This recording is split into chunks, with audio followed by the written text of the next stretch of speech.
Hey guys, welcome back. This is going to be video number 2 in this little series I'm doing on my 2005 Ford Excursion 6.0 diesel. We're going to go ahead and start tearing this down. We'll get it on the stand. If you guys are just now tuning in, make sure you check out the video I did before this, which would be number 1 in the series, and I show you the complete step-by-step guide on how to pull this engine out of the Excursion. This will also work for the F250 or F350 as well. So go ahead and check that out once you have a chance. So like I said, now let's go ahead and get this motor onto the stand, and then we'll continue on disassembling it and see what all it needs. Okay guys, so the ideal way to mount this motor to an engine stand is on the side here, where the motor mount bolts up to the engine block there.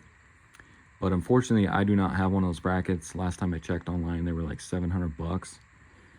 If you guys can fabricate something to bolt up to there and then to get it on the engine stand, that's probably the best way to work on these motors, because that way you have access to the front, the back, and the top with no issues. But unfortunately, I don't have one of those brackets. All I got is this Harbor Freight 2-ton engine stand I'm going to be using. So I'm going to have to either mount it to the front or the back of the motor. But the problem with that is, once we get the flex plate off and this back cover, I need to get that camshaft out, and then my engine stand's going to be in the way. So I may have to, once I get these cylinder heads off, rig up a bracket for up here so I can just kind of work with the engine hoist on getting some of these parts on the front and back out at the same time. So, but for now, let's go ahead and start tearing some of this apart. We'll get it mounted on the engine stand and go from there. So I'm going to start out on the back here. I'm just going to remove this heat shield for the up pipes. So you got two 8mm bolts there, and this is going to be a 13. Go ahead and remove those two. And then, just like in my last video, I'm going to kind of just put these back where they were. That way I do not lose them or forget exactly where these bolts went. Next, let's go ahead and remove the flex plate here. Now, I don't know if this one is balanced or not. So what I did was I just took some yellow paint and kind of painted this hole here. And then on the torque converter for this same bolt, I put some yellow paint on the threads on the bottom one, because this is how I removed it out of there. So like I said, I don't know if this is balanced or not. So once I go to put this all back together, I'll make sure I get the this mark here lined up with the one on the torque converter. So let's go ahead and pull all these bolts here. Those are going to be 16mm.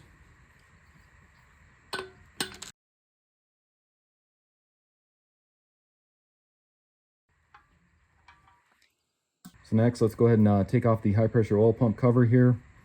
If you notice, I got some silicone here. I did a video on this not too long ago where I resealed this high pressure oil pump cover because it was kind of leaking here, and then it was leaking down onto the bell housing of the transmission. So if you guys are interested in that, check that video out. But let's just go ahead and pull all these cover bolts. Those are going to be 8mm. Once you get those off, you should be able to just kind of, it's probably on there pretty good now since I just sealed it. Pop that off of there. Get your little gasket out of here. So now I'm going to go ahead and remove this rear cover here. You got this plate here that went in between the flex plate and your rear main seal. You can see the rear main seal right there. So I'm going to try to get this plate off first. That makes it a lot easier when removing this rear cover here.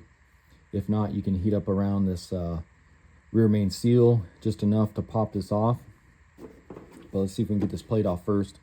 So you can get this from AutoZone. You can just rent it. It's the 57139 Chrysler Harmonic balancer puller. So what you're going to do is you're going to take this. You can see it got 3 jaws, and there's not much of a gap to get these teeth under there. So just try the best you can. Get them kind of under the lip. So get it as tight as you can under there. Like I said, there's just not much of a lip to grip onto.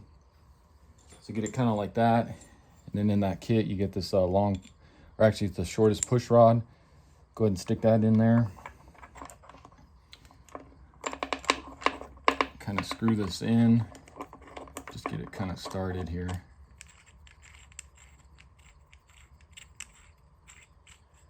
Kind of like that. Once again, try and get these kind of gripping behind this plate here.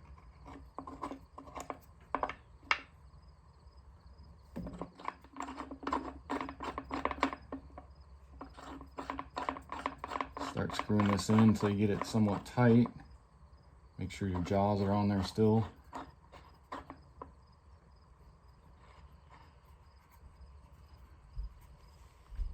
It's kind of like that.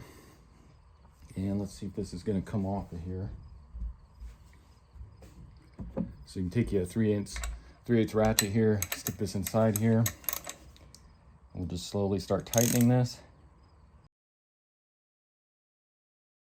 And you can see it starting to come off of there. So just like that.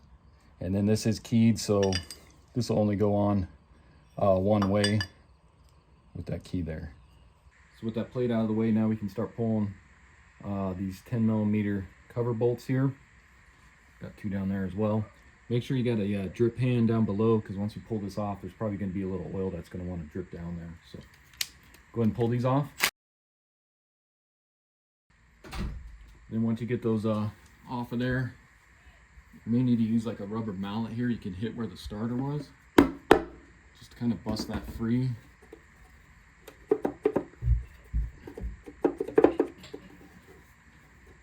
There we go. Pull that off. You can see your gasket here comes off with it.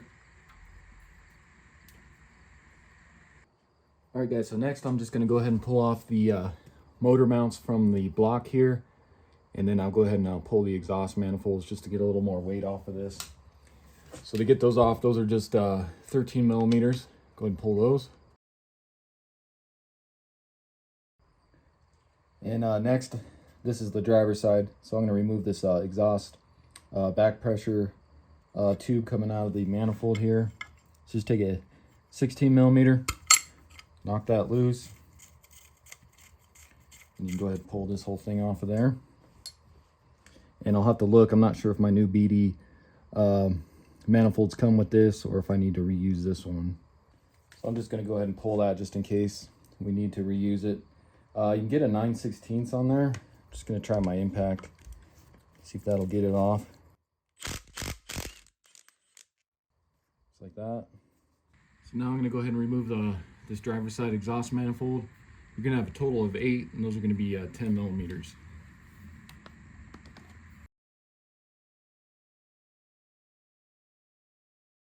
And once you get to the last one, just make sure you're holding on to it.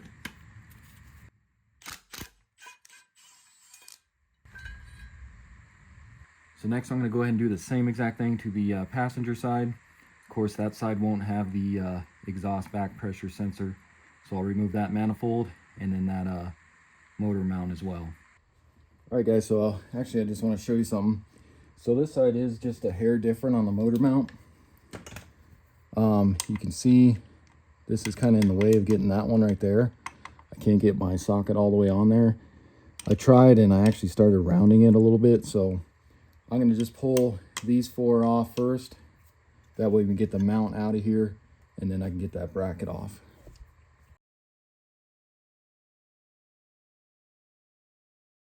All right guys, so as you can see, got that passenger side exhaust manifold off, and then I went ahead and just took my engine stand here and kind of rolled it over the hoist feet. So you can see how that's kind of working out, and I should have enough clearance to roll the hoist out once we get on the stand.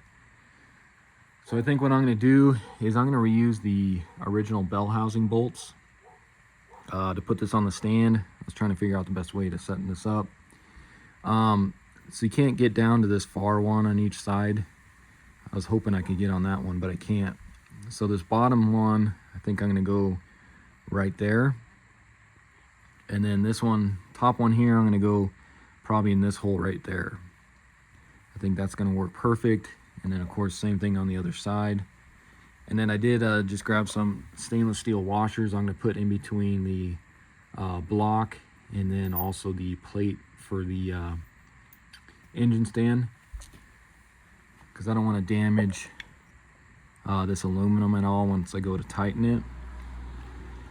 And you want to use the stainless steel probably. You don't want to use like galvanized washers because you don't want that digging into that. So go ahead and see if this works. So let me get my camera set up here.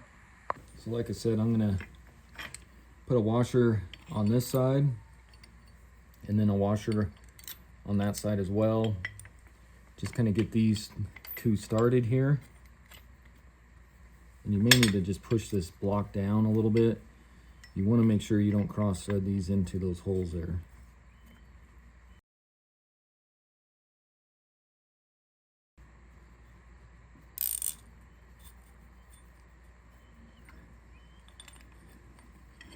So grab that like that. Stick your washer through here.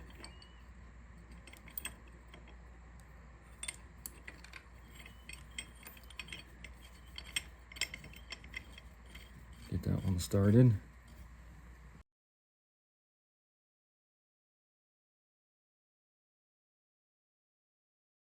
So what I'm going to do now is get these pretty snug.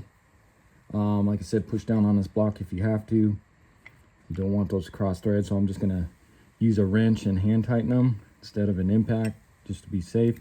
If you feel any binding, back off. Like I say, you don't want to cross thread these. And then once I get all those tight, I'll go ahead and get these nice and snug as well, so those don't move on us.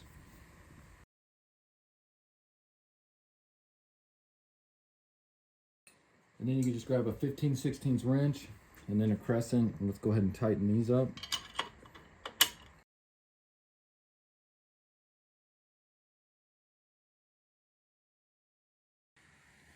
Okay guys, so now let's go ahead and slowly, very slowly lower this. You want to make sure. Just keep watching it as you're doing this. Just double check. Make sure everything's good over here still. That is a lot of weight on this stand. Okay. So right there like that, you can see we got the weight off the chain. And this seems to be holding just fine. So next I'm going to go ahead and remove the harmonic balancer here off the front. And you got 4 18mm bolts. Go ahead and remove those. And then this should be keyed. So when you pull it off here, yep, you see the key right there. Next I'm going to do the water pump pulley. That's going to be 4 10mm. Go ahead and slide that off. And if you guys notice, I did put a bulletproof diesel water pump on this a long time ago, and this actually used to be blue, and now you can see it's actually a purple color. Next I'm going to remove the water pump itself. Got a drip pan there in case any coolant leaks out, but you got 4 10mm bolts. Go ahead and remove those.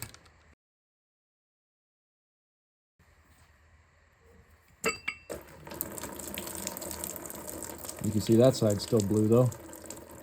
Yeah, that used to be a bluish color. And go ahead and get your gasket off of here because we'll be putting a new one on.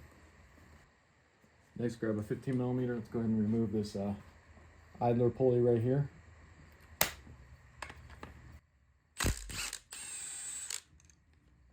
So next, let's go ahead and remove the low pressure oil pump cover here. So you got some 10mm bolts. Go ahead and remove those. And then most likely this is going to be hard to get off. You got a couple tabs right here. You can try and pull it off, but or you can take a pry bar, just get behind that one there, just give it a tap like that. This one here is a little harder. There's nothing to really hit it on.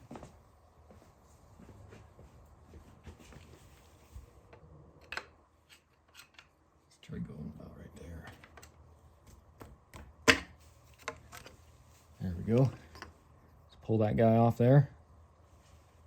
Okay guys, so if you notice here on the crankshaft, there's it's a little wear ring that goes around it. I was hoping that this one didn't have it, because these came from the factory without this wear ring, unless the crankshaft seal was updated. And like I said at the beginning of the first video, I've had this Excursion since it was only a couple years old, and I've never replaced this crankshaft seal. So whoever owned it before me must have took it in under warranty and had this replaced. So I do not have the special tool to get this wear ring off, because it's kind of pressed onto the crankshaft.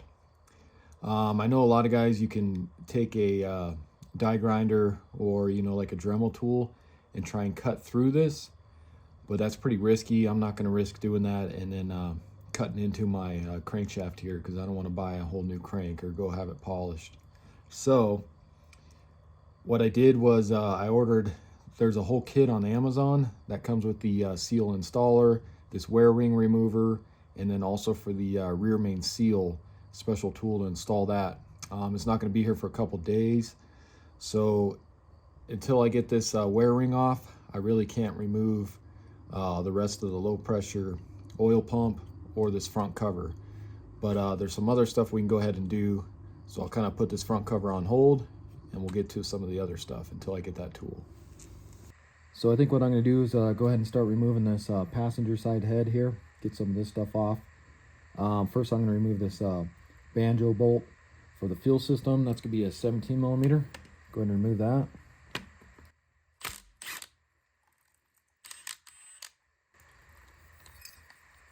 Pull that whole piece off here, and then you should have a copper ring there which isn't coming off. It's kind of stuck on there. Take a screwdriver and that pops off. Next we'll get the glow plug harness off of here. So just kind of get this off of these studs.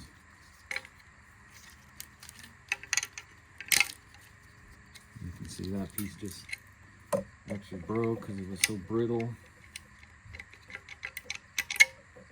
Okay guys, so now I'm going to go ahead and pull the actual plugins for the glow plugs. These have a tendency to break. They become very brittle from all the heat and everything. And I've actually replaced these before. You can see it says made in China. These are actually Dorman ones.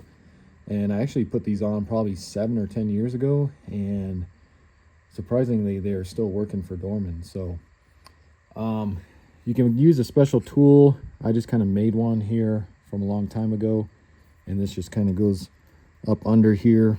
This is from a grinder remover wheel tool.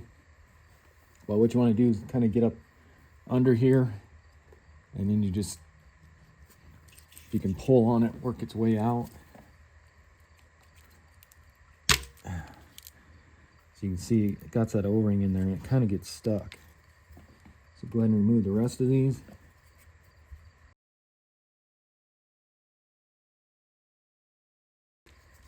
And as you can see, this one actually broke. Taking it off of here.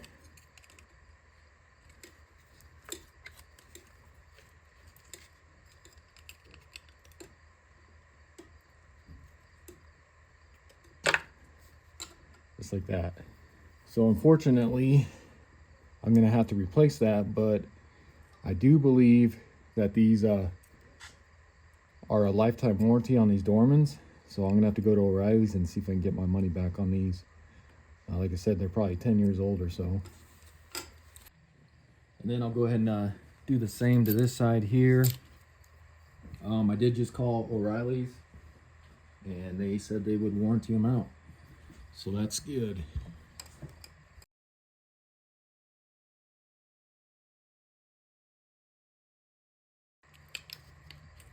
So yeah, pretty much the same thing on this back one.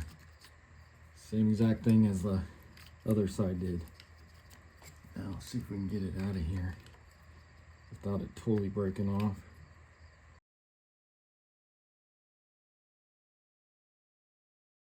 Okay guys, so finally got that out. Just had to work it out a little bit.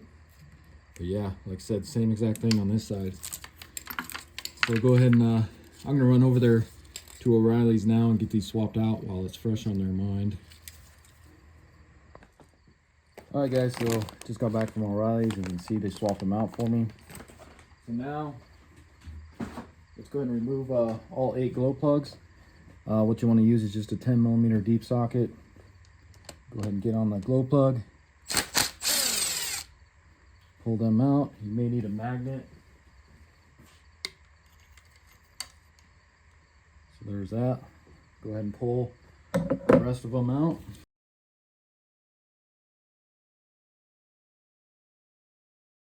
So now we'll go ahead and pull off the glow plug control module. We can leave it on this bracket. We'll just pull the whole bracket. So you got 1, 2, 3, 4 10mm bolts. And I said bolts, but those are nuts. Then you go ahead and pull this off of here. Grab a 24mm or a crescent. Let's go ahead and pull off the ICP sensor here, off the valve cover.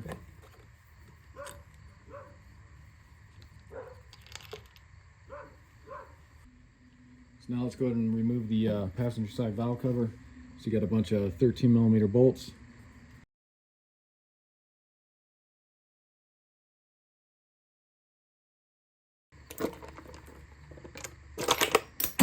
And pull that off.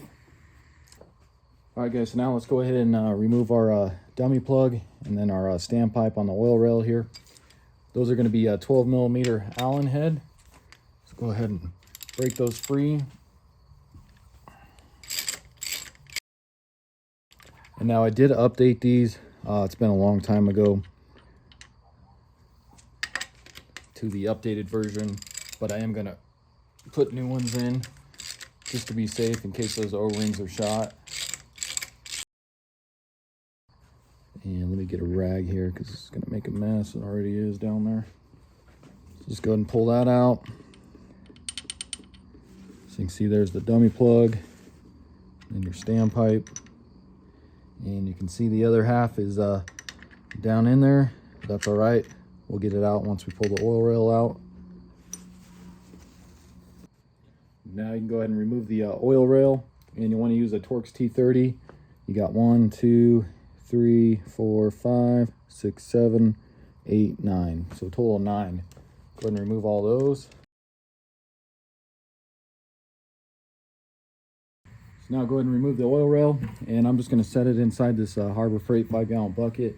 Just makes it a lot easier because it's going to leak quite a bit of oil when you pull it off. And you may need to just kind of pry a little bit. Go ahead and set that down in there.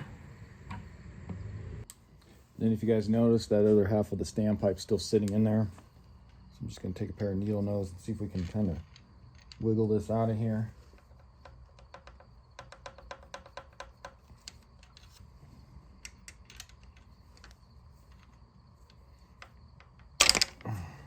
There we go. So that's what that looks like.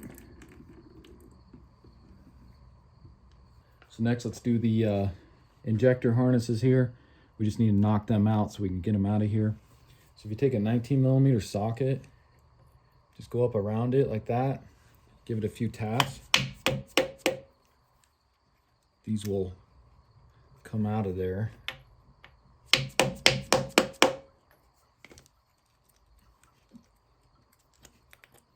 Just like that without damaging them. Let's go ahead and do the rest.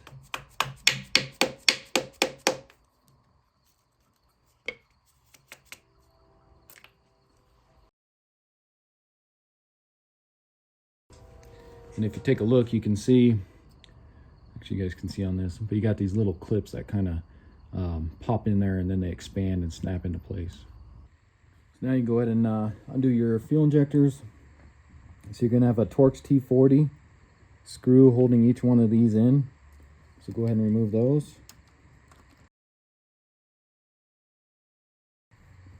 And you can pull each one of these out.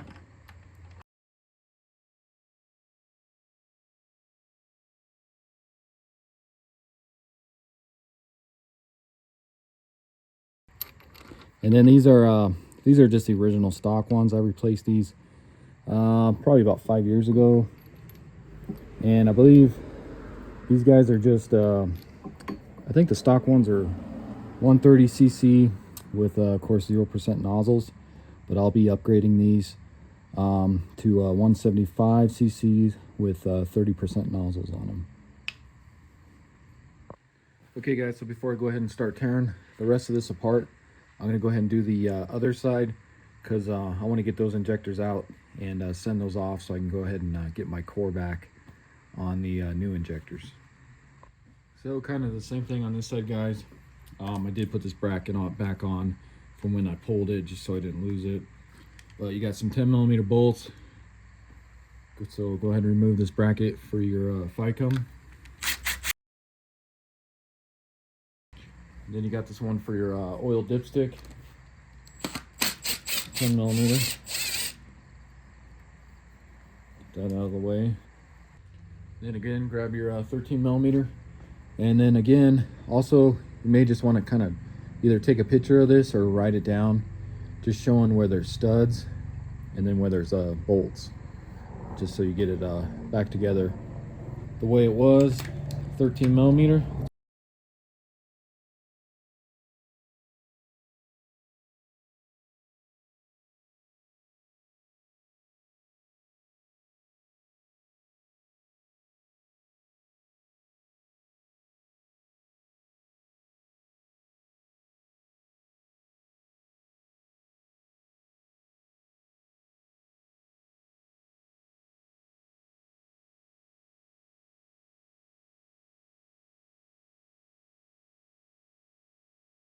And then as you guys are pulling these out, also just make sure that, so if you look on the bottom here, see that copper O-ring? Just make sure that copper washer or O-ring, whatever it is, comes out with it. All right, so there's all 8 injectors out of there. Okay guys, so before I go any further, I'm gonna go ahead and drain the engine block, the coolant, because I got a bunch of coolant still inside coming out of the water pump area there. So I'm gonna pull this. This is gonna be an 8mm, and you'll have one of these on each side. And then just make sure you get a drip pan ready to collect that coolant that comes out. And go ahead and pull that.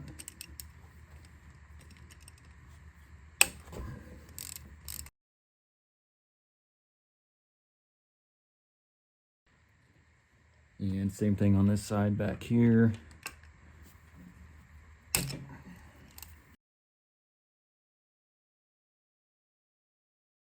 So next I'm going to go ahead and get the high pressure oil pump out of here. I will be replacing this with the diesel side adrenaline upgraded high pressure oil pump. But you got 2 8mm bolts here holding this J pipe on, or a discharge tube. So go ahead and remove those 2.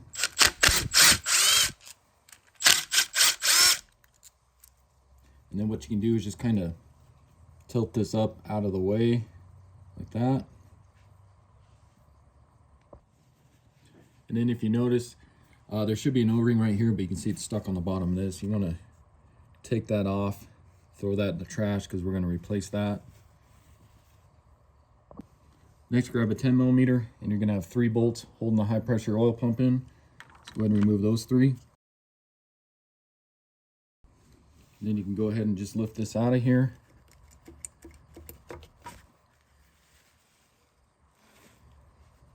And then go ahead and grab your pick.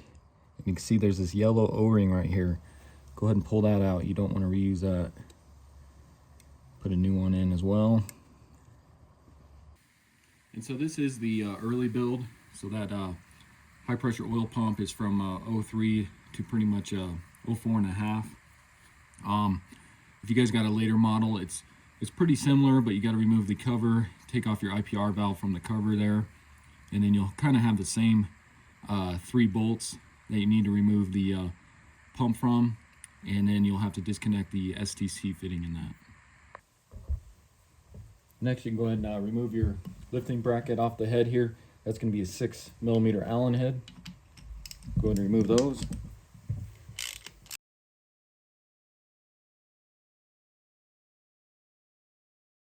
So now we can go ahead and remove all 10 of the factory head bolts here, all these along here.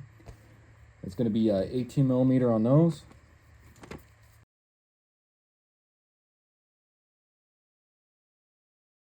Then go ahead and pull all those, and these are going to go straight into the garbage.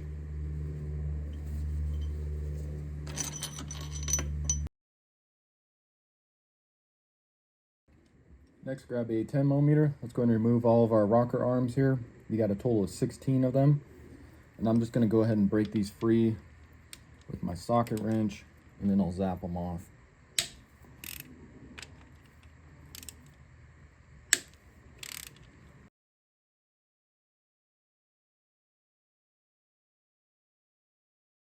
And then just kind of take note of the orientation of these. Once I pull these off, I'm going to set them on a piece of cardboard, you know, starting from the front to back. So just pull these off very easy like that. You see the push rod kind of stuck on that one. So yeah, just nicely remove all these. And then like I said, I kind of set them up on the cardboard how they were, so I don't forget how they go in here.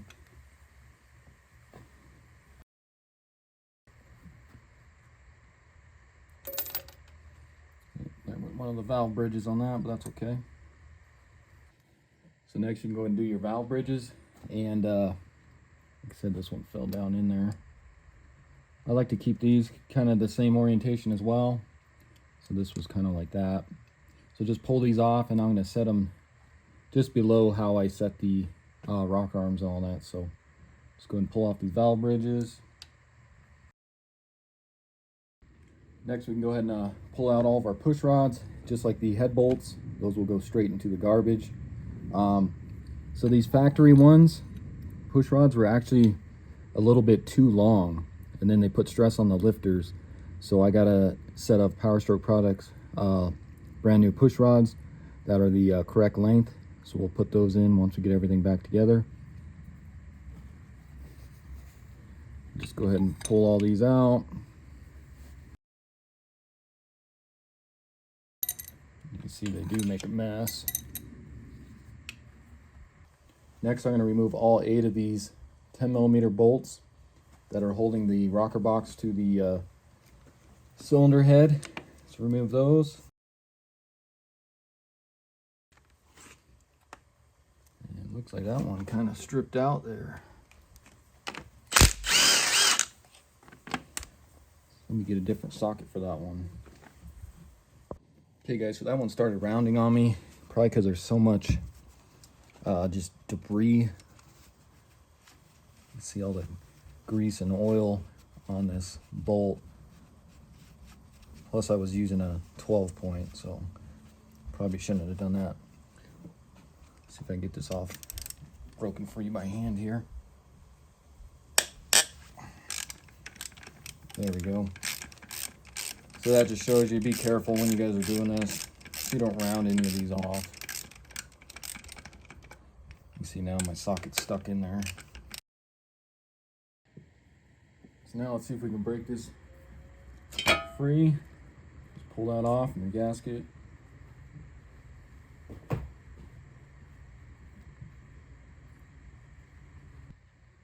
Okay guys, so now you got 5 10 millimeter bolts just right on top of the cylinder head here. So go ahead and remove those. This time I'm just going to break them free instead of using my impact, and then I'll zap them off once they're broken free.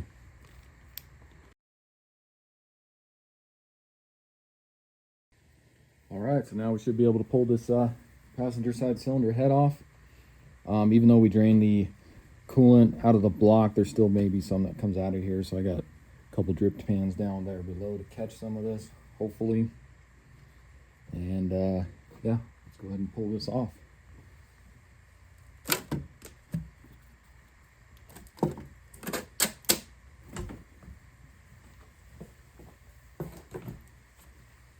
See the weight of it turned on me, but that's all right. So there we go. You can go ahead and pull off this old head gasket here. Just trying to see kind of where it wasn't sealing up. You can see kind of right here. And this is the original one, so pull this off of here.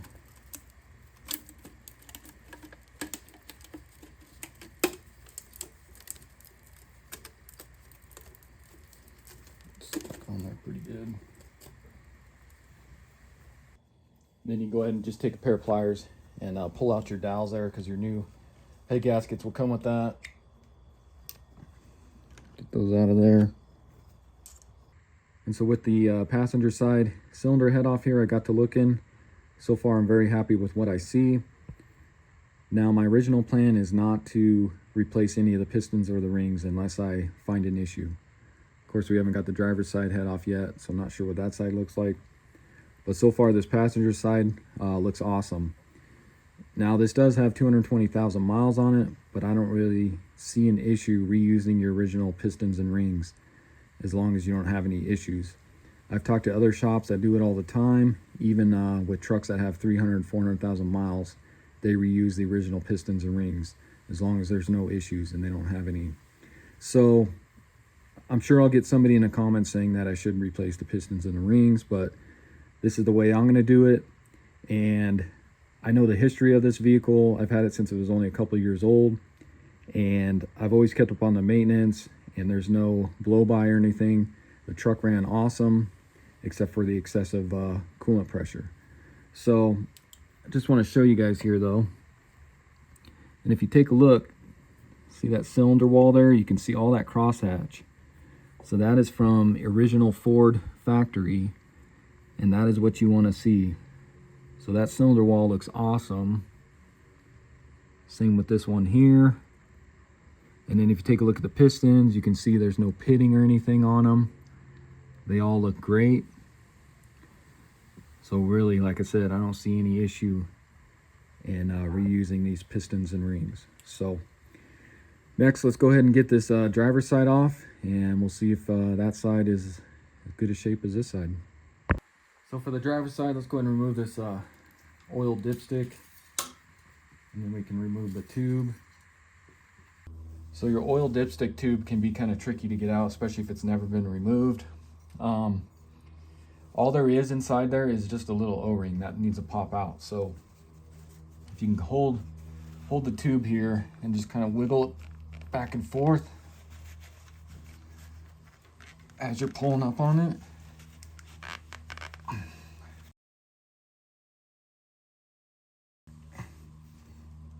There we go.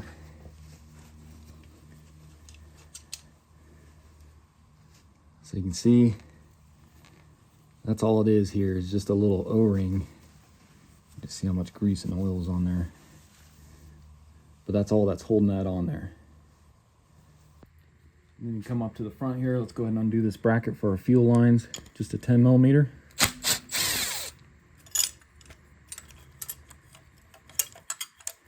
And not sure if we can get that out of there yet.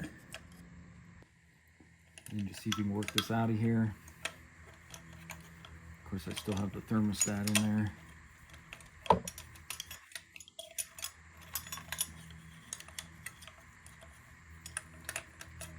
It just doesn't want to come out of there. So what we can do is go ahead and take off this lifting bracket, and then we should be able to get that out of there. So again, take your 6 millimeter Allen head. Go ahead and stick that in there.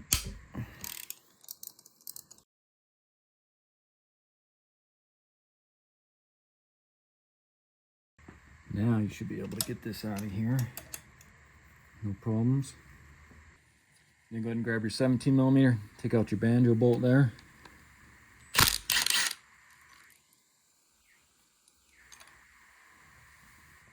Then again, make sure your little copper ring came out with it. And then again, go ahead and get your head bolts out of there, 18 millimeter.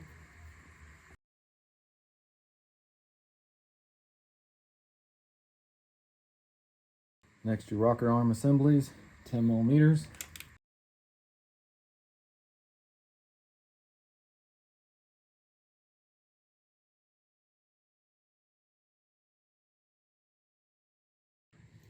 And all your push rods. All your bridges. And then of course the 10 millimeter rocker box bolts. Again, I'm going to break these free by hand so I don't round any off, and then I'll zap them off.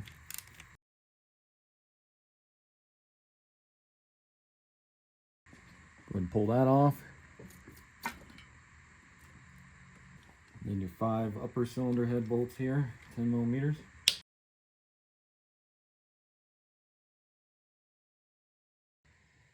And then of course, go ahead and pull off your cylinder head.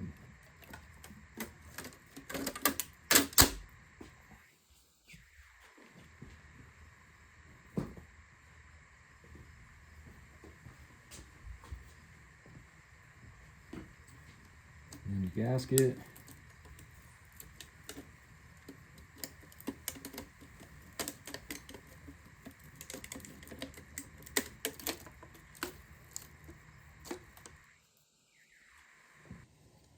Dowel pins.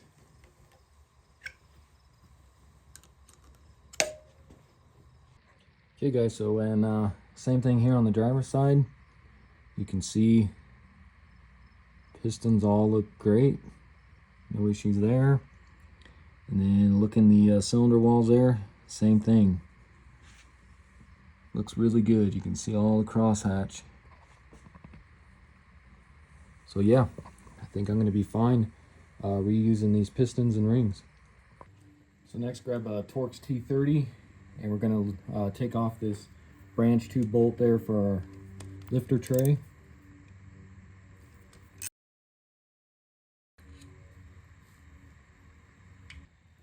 Same thing on the passenger side one.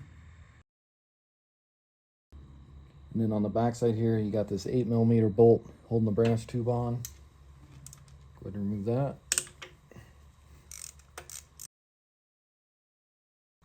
And then you can go ahead and slide this out of here.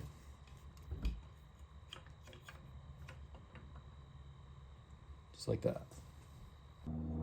Then come to the front, and you got a 10 millimeter holding this lifter tray in. And if you notice, this is kind of a goldish color bolt, so this is going to be different than what was on the back side where the branch tube went into. So go ahead and pull that. Same with the driver's side.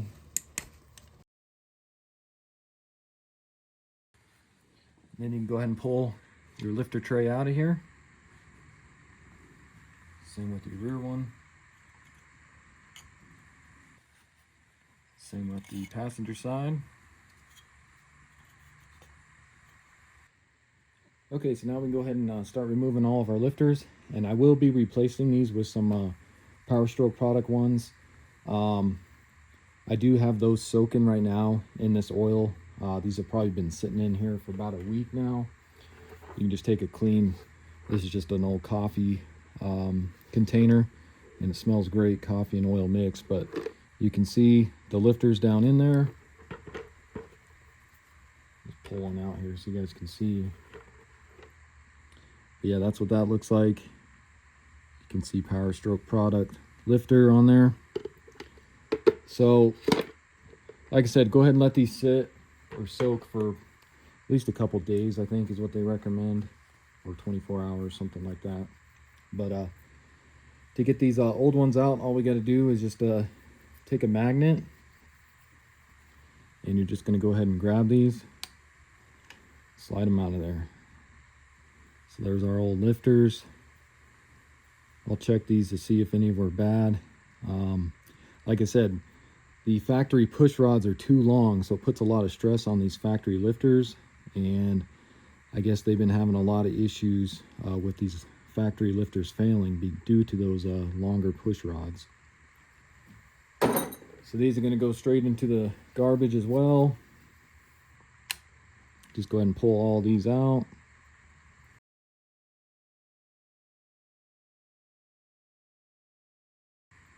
Okay, and actually guys, all those didn't look bad at all, so, but I don't want one failing, so we're going to replace them anyways. Same thing on the driver's side ones.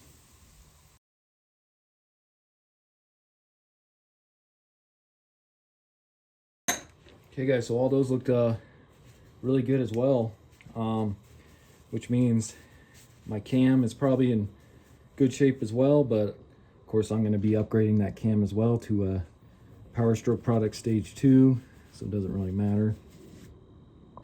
Okay guys, so I think what I'm going to do next, since I'm kind of at a standstill on getting this front cover off until I get that special tool to get that wear ring off, I think what I can do now is go ahead and flip this over, and we'll go ahead and get the oil pan off, because I will be replacing that gasket, the upper oil pan as well, and then I will be replacing the bed plate gaskets, the ones that go in between here, because that's a prone failure on these 6.0s as well, so I'm going to replace that while I got it out. I did go ahead and just pull this plug. You can see some of that oil already drained down in there, just to make sure I got most of it out of here. You can see there's not much left in there. So let's go ahead and flip this. Okay, so let's go ahead and flip this. Probably going to make a mess because there's going to be oil leaking out of it and some coolant. Just be aware of that. Go ahead and slowly turn this upside down.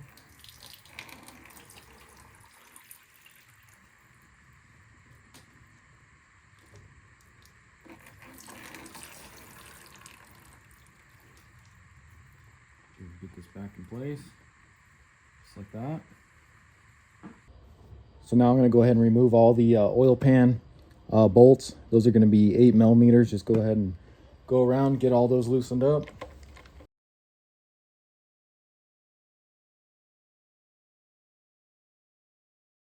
Okay guys, so if you do kind of like what I did, because there's different sizes on these oil pan bolts, but you can see these are all going to be short along here until you get to the front here by the crankshaft. So you can see these two right here are going to be longer. Continue along. These are all going to be shorts until you get to the back here. So this back corner one, this one here, that one there, are all long. So those three there are long, but you can see on the end of this corner here, that's going to be a short. So just keep that in consideration. You guys may want to take a picture or even a video, kind of like what I'm doing. But yeah, you got the 3 long ones here on the back, and then 2 long ones here on the front by the crankshaft there. And then you can go ahead and just remove your oil pan, lower one.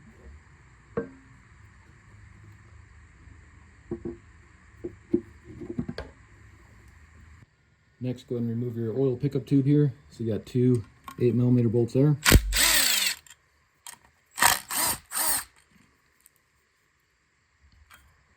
Pull that off. Now we go ahead and remove our upper oil pan here. So you got 1, 2, 3, 4, 5, 6, 7, 8, 9 8 millimeter bolts to remove.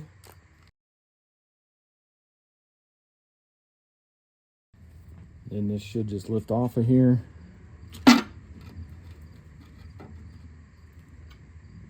Just like that. Okay guys, so right before I took the oil pan off, I heard something fall down into the engine.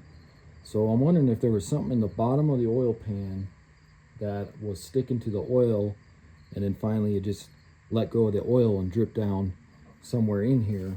I didn't see anything when I took the pan and the upper pan off. So I'm going to rotate this engine real quick and see if I hear that rattle, so we can figure out what the heck that is. So I'm going to slowly rotate this again. You can hear it right there.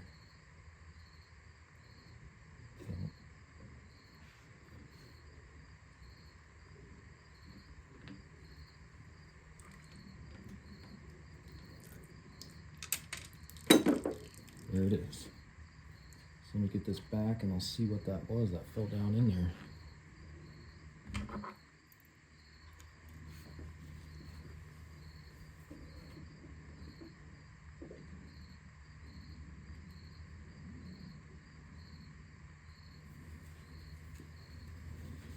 Oh, I see it right now actually, guys, so check it out. So that goes to this right here. Wow. Okay.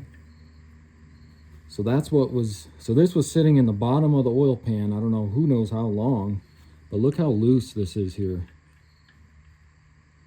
I didn't even notice that when I pulled this off. So yeah, looks like I'm gonna have to get a new one of these.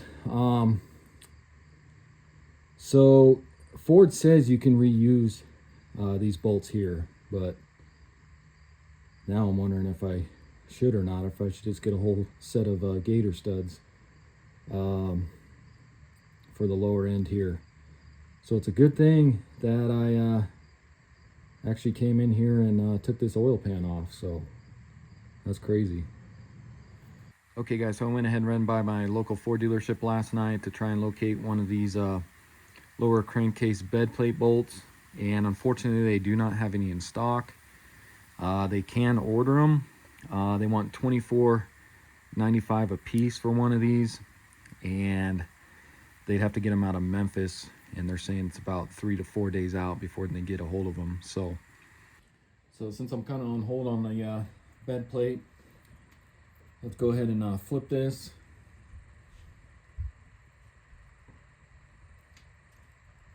And then I'm going to try a different method, see if we can hook this from here, and so I can get it off the stand here, and then we'll see if we can get this crankshaft or camshaft out. Okay guys, so while my phone was charging, I went ahead and took the block off the engine stand, mounted it back up to the crane. Of course, we couldn't use the normal lifting brackets that were attached to the cylinder head since they're not on here anymore. But I picked these up, and they had a free overnight shipping off of Amazon. So these little lifting brackets, they come with this and then this single chain here. You can get a 4-pack of those for about 30 bucks. There's kind of the part number. I'll put a link in the description if I have time. And it says each one of these holds 7,100 pounds, so it's a little overkill, but I'd rather be safe than sorry. And then to mount these, what I used, not the turbo pedestal bolts, I went ahead and used these oil cooler bolts, because these are a little bit longer than the turbo pedestal, and then a couple washers just so I can get a little more threads down in there. And then I got these quick links here. These are just from Lowe's. I got 4 of those, as you can see, and then a 5th one is a little bit larger, but I got 4 of these 3/8 and then one of these 1/2-inch ones. You can get these at Lowe's. They were like $4 a piece, and then the larger one was like 5 or 6. So, and it's not really level, but I don't really care. That'll work to get this camshaft out. Like I said, the ideal way to mount this is to get one of those brackets to where you can mount it to your engine stand on the side here where the motor mount goes. That's your best bet, but I don't have time to order one, and then I don't have time to fabricate one or anything. So this is how I'm going to do it for now. So now with this up in the air, we got access over here. So let's go ahead and start working on that. Okay guys, so back on the front here, I'm just going to put in a couple of these harmonic balancer bolts so I can turn the crank. That way we can get the timing set.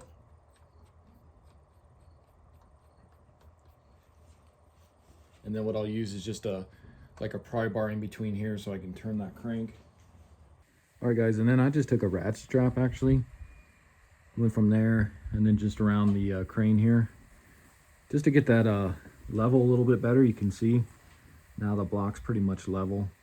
And you can just adjust this however you need to, up or down, to get a little level there. So okay guys, so what I'm going to do now is just try to get this in time. So you see you have this dowel right here, so you want this to be pointing straight up at 12 o'clock, and then you got these 2 dots here which are going to be up at 12 o'clock as well. This smaller dot is going to be behind this flange, so you won't be able to see it, but this is going to line up with that as well at the 12 o'clock position. And then if you see this hole right here, so this hole you should be able to see through this hole here.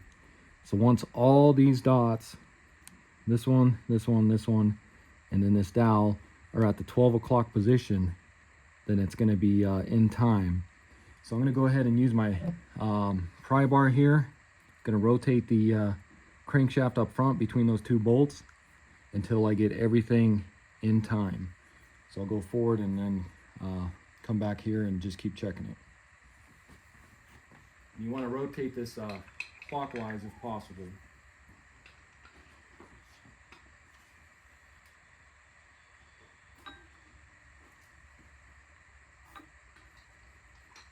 So just do a little bit, come back and check.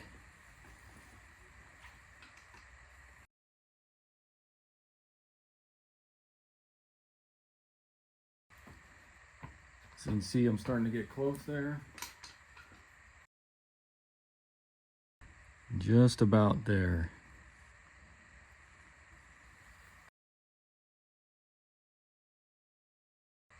Okay, so that looks pretty close. Let's get a closer look at it. Okay guys, so let's go ahead and take a closer look here. So if you can see the crankshaft flange there, we've got our dowel right there, that's pointing 12 o'clock. And then on the cam gear, there would be that little tiny dot. That's kind of hard to see. Of course, you can't see it now because it's behind this flange. And moving up, you can see our 2 dots right there. Those are going to be at the 12 o'clock position. And if you go to the side here, you can see right there that little hole. So if you look through this, you should be able to see that hole back there. So if you have one of these punches or something, you can actually stick this through as well. Then you know you're in time. You can see that just goes straight through like that. So now we know we're in time. Pull this out. Okay guys, so what I'm gonna do next, I'm probably gonna catch a lot of heat for in the comments, but this is the way I'm gonna do it. So I am going to remove this crankshaft flange here. Now, Ford states in their repair manual that you should never remove this crankshaft flange because it's balanced a certain way just for this crank. But I need to get this cam gear off, and you can see this is in the way. So there's only 2 ways you can get that cam out, is either remove this flange, or you need to drop the whole crank out of there, disconnect your connecting rods, pull your pistons, all that. But like I said earlier in the video, my pistons, rings, cylinder walls all look good still, so I'm not going to be replacing those at all. So really this is my only option unless I want to drop the whole crank. So this is the way I'm going to do it. I've actually talked to several shops around town here, and then also gave Blessed Performance a call. They say they do it all the time. They pull this with no issues. They said the key to not getting a vibration after putting this back on is to make sure it goes on exactly the same position and same way that it came off. So if you need to take a picture of it, take a video of it, whatever it may be, just make sure you get this back on the way it came off. And to make things a little better, I also picked up a set of these ARP bolts, replacement ones for that. So I will be installing those. You can get those Blessed Performance or XDP, whatever it may be. But like I said, this is the way I'm going to do it. So if you guys want to do it this way, you can. If not, then you can go ahead and drop the crank. So then grab an 18mm. Let's go ahead and start removing these. Again, take a photo of this, video, whatever you need, so we can get this back on the same way. But you can see we got this dot right here. So once we get it timed, we'll want to make sure that's in the same spot too. So 18mm, take these off.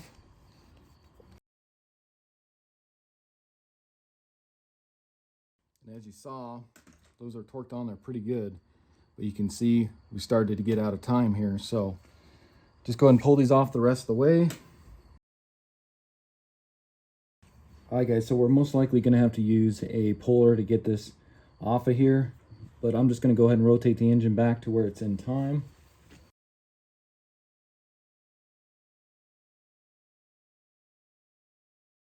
Okay, so about right there. We should be good.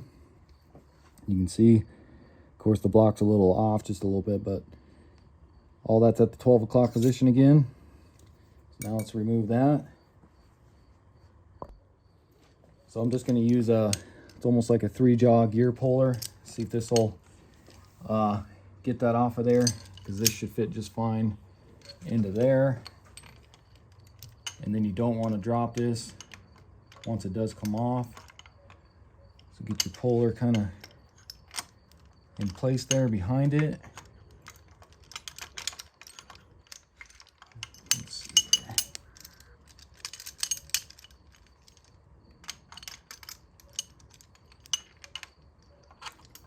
just make sure you're not hitting on that gear back behind there.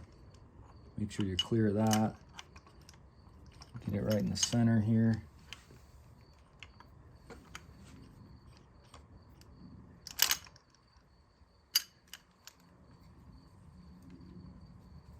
So once you get on it like that, just double check. Should be good right there. Let me grab a wrench. So now let's just go ahead and slowly start tightening down on this. Just make sure you're holding on to it so you don't let it fall.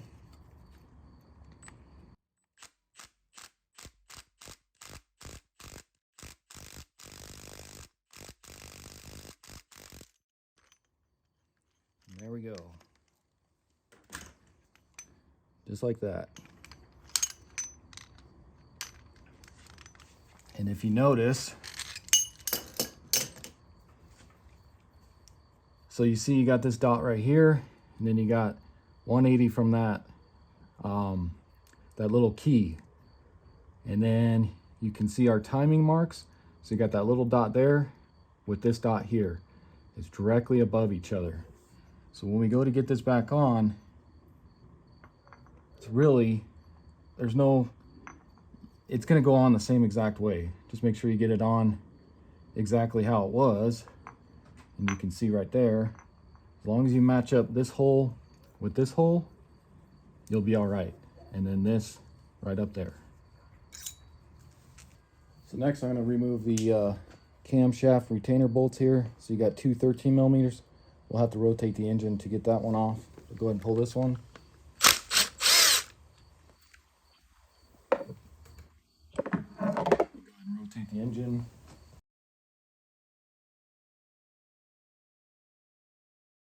Should be good right there. And can't get my socket in there, so a little more.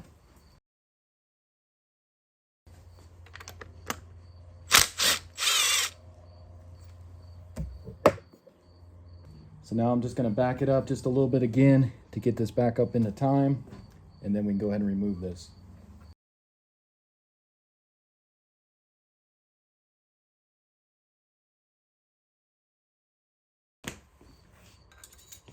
Okay, so right there.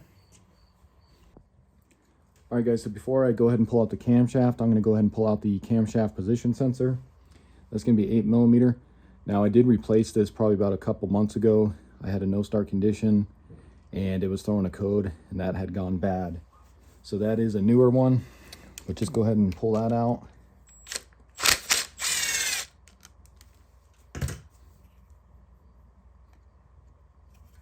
And it should just pop out of here.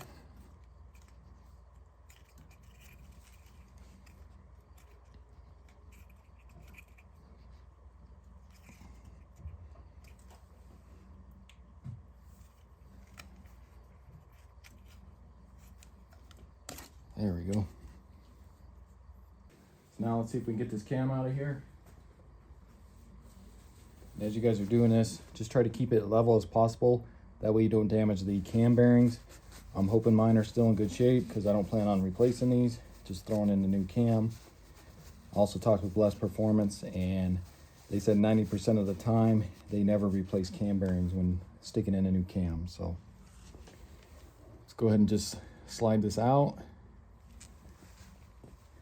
Slowly.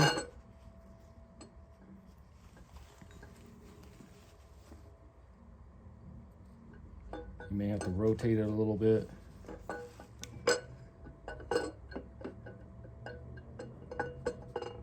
Like I said, just kind of keep it balanced. Pull it out real slow.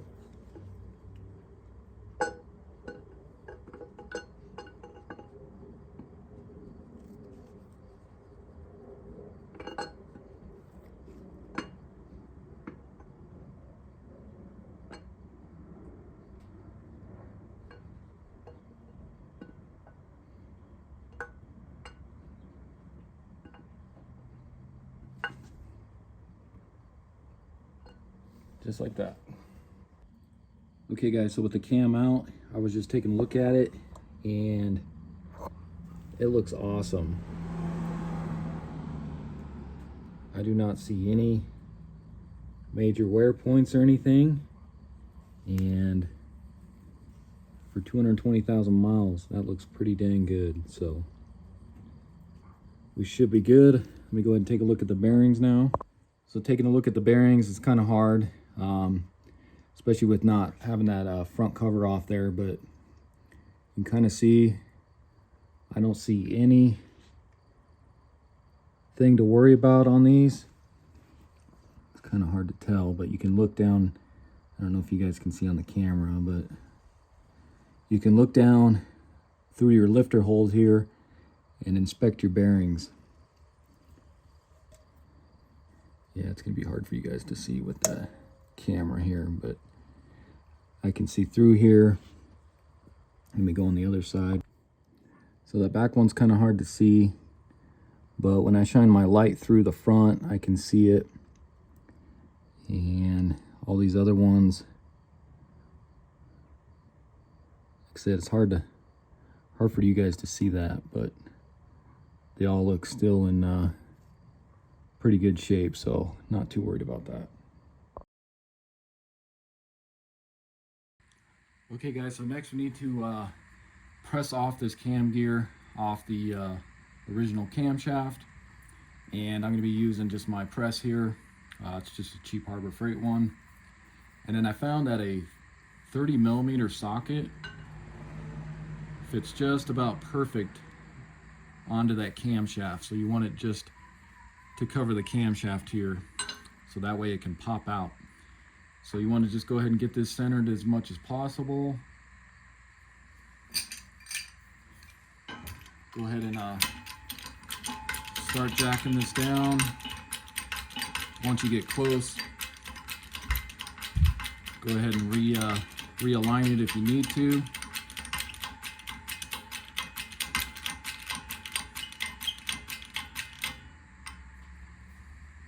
So then just make sure it's pretty much centered in there on each side. So I think we're good there.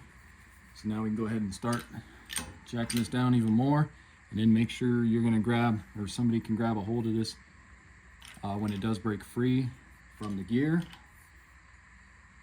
Just make sure we're still centered on here.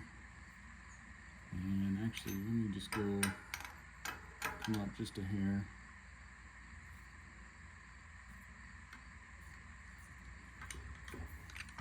Just going to move this so it gets centered a little better in there.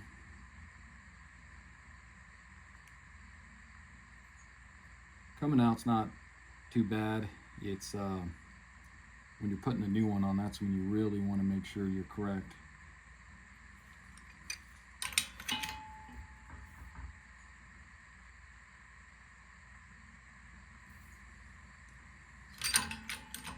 I think we're good right there.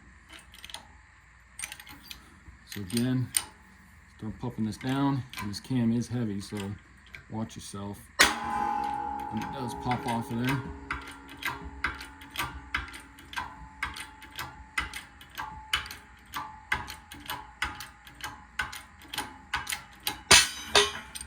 Just like that, grab your socket. There's your old cam. And now you will be reusing this piece here, so make sure you take that off the same way. So I just pulled this off like this. So I'm going to set this aside right here until we get our new cam. Okay guys, so next we need to press the new cam on. So I'm just going to get this kind of out of the way here. Same with this, because we're probably going to have to go all the way down with the press here. And then you can just go ahead and set up a plate here. Also got a light, that way I can look up to make sure that keyhole is going to line up perfectly. Let me go ahead and move my camera up here so you guys can see me pressing it on. So like I said, I went with the Powerstroke products. Right there, stage 2 cam. This is supposed to allow more air. It's not going to lope or anything like that, but it's also supposed to lower your EGTs, so a little more efficient hopefully. And then I just pulled this brand new cam out of the freezer. I had it sitting in there for probably a good 5 hours or so, just to shrink some of the metal, so it'll be easier to go ahead and press this on. So go ahead and take your new cam and go ahead and get it set on here. And yeah, it's pretty cold. Take your gear. Of course, this is only going to go on one way. Your timing marks here, because if you flip it over, you can see you don't have two timing marks. So like that. Go ahead and get this kind of centered on here. Like I said, you got to keep looking to see where you're at. You want to make sure this gets centered on there. That's why I got the light. And see, I almost forgot. You also need to put this on. So go ahead and slide that on first. Get this on.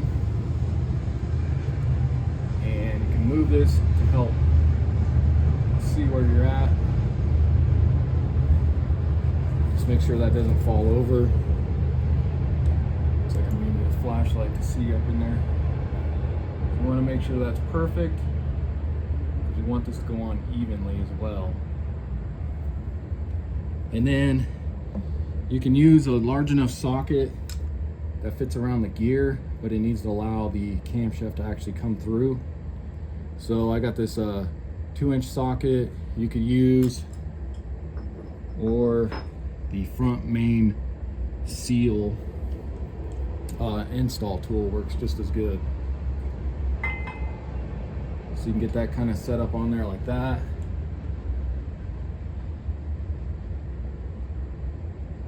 Get this nice and centered. Just make sure you're holding it. You do not want this to fall over and ruin your new cam.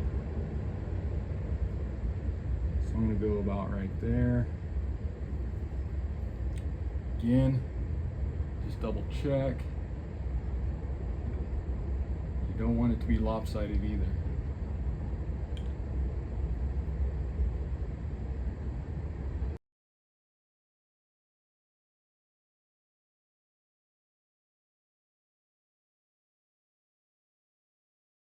Right there. Let's go ahead and try that. Just make sure you're holding this too. Get it nice and close. You can see I'm not really centered all the way, so let me just move this a little bit here.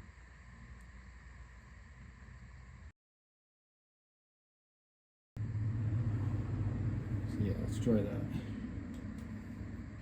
So start coming down.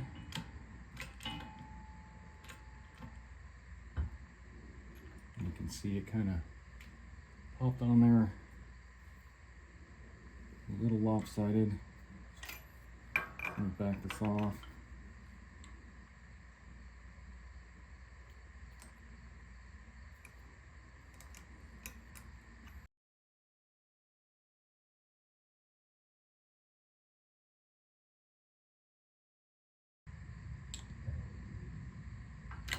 Right there. Go ahead and double check. Looks like we're going on. Perfect right there.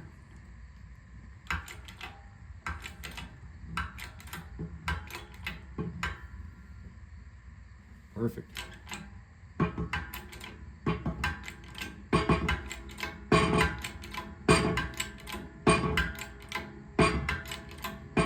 And then just go till this bottom's out. You'll feel it, because it pretty much won't want to go anymore. So kind of like that. But you still want this to be able to spin. So I think we're good there. Just double check. Perfect. Go ahead and back this off. It's out of the way. There you go, guys. You can see it right there. Perfectly on there. It's kind of hard for you guys to see underneath, but that seemed to do the trick. So You can see the frost that's on here now. Of course, we're going to lube this all up and everything before I stick it back in. But sticking that in the freezer, popping this gear on, that seemed to help. So I'm going to go ahead and let that camshaft thaw out a little bit. There's still quite a bit of frost on it before I put lube and everything on it and stick it back in. So while that's thawing out, I'll show you what just showed up. Actually showed up just a little bit ago because I used it to press in camshaft on that gear.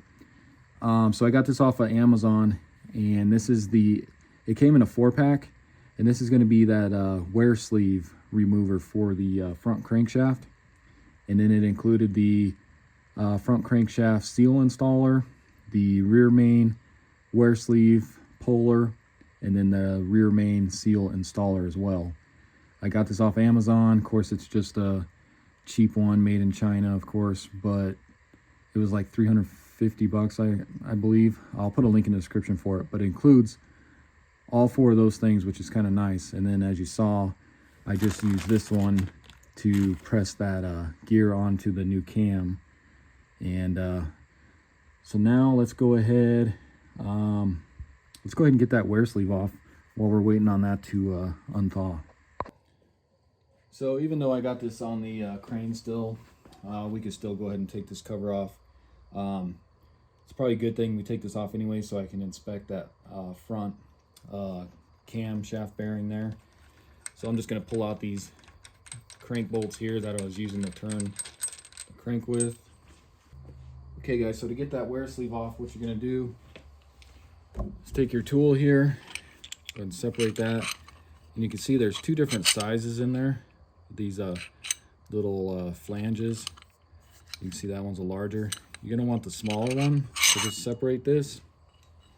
And then what you're going to do is you're going to put this on the back side of that wear sleeve. So it's going to go kind of like that. And then this other one's going to go behind there like that. And what you want to do before you do that is you're going to stick this inside there. So we have to back this a little bit like that. Go a little more. So this is going to sit inside. It's going to go over that like that. And then what you do is take this big piece here. This goes sliding over to hold that in place. Tighten this up. And let me get a wrench. So then you can just take a large crescent. And then you're going to start tightening this. Doesn't take much to get this off. So go ahead and start tightening it.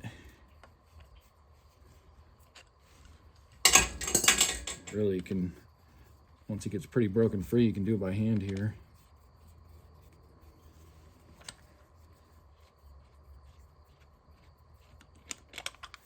And there you go. So then you can pull this out of here. Separate this. That's all it is, guys. It's kind of stuck in there. There we go. So there's that wear sleeve that we had to get off. So now we can get the low pressure oil pump out of here. Then what you can do is you get just like a pick. This should slide out pretty easy. May have to just get back behind the gear here. Try and pull out this first one. Just like that. Then you can just kind of take a look at it here. I mean, this one still looks good, but I am replacing it. And then same thing on this one. Should come out. It's supposed to come out real easy. There we go. Same thing, just take a look. And like I said, this one still looks good. I don't see, looks like nothing went through it or anything, so. So now I'll go ahead and remove the front cover, but I will have to undo my ratchet strap here, keeping it level, so it is going to drop a little bit here. It's not going to be level like it was. That's alright, we can still pull this cover off. So to get this cover off, you're going to have a bunch of 10mm bolts everywhere. So go ahead and start pulling all those off.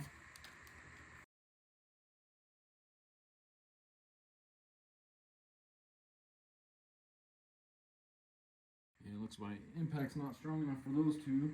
So I'm going to break those free by hand.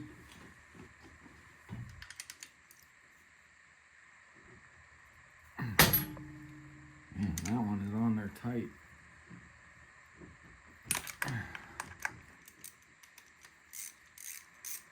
There we go.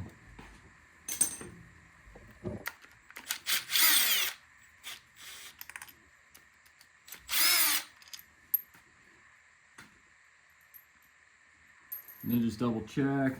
Yep. You can see I already missed one right there. Quite a few of these guys. I think that is all of them. And then you may need to just use a mallet, try and break this free.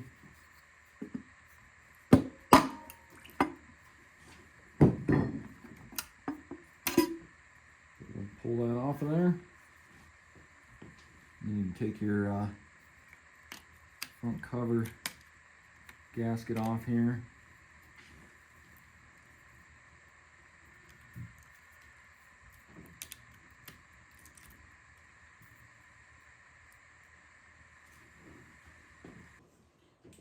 And then I can just see already that camshaft bearing, barely any wear on that. That still looks really good. So that's what I wanted to get that front cover off so I could take a look at that. Okay guys, so I just got done. I went ahead and sprayed this cam with some brake parts cleaner because during shipping they have some oil on this, and it was just sitting inside a cardboard box, so some of those fibers kind of stuck to the cam because of the oil. So I just sprayed it down really good with some brake clean, took my air hose over there, and I just kind of lightly blew it dry and just made sure all those cardboard fibers are off of it.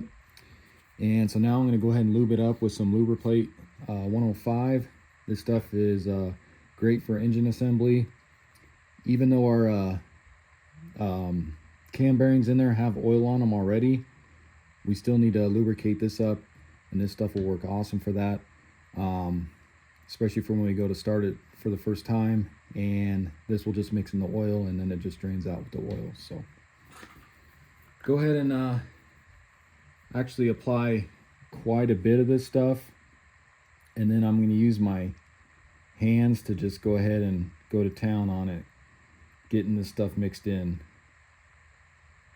You really can't use too much of this stuff, so just kind of do something like that. Just make sure this isn't going to fall over or anything, and let me go ahead and get this kind of mixed up in here.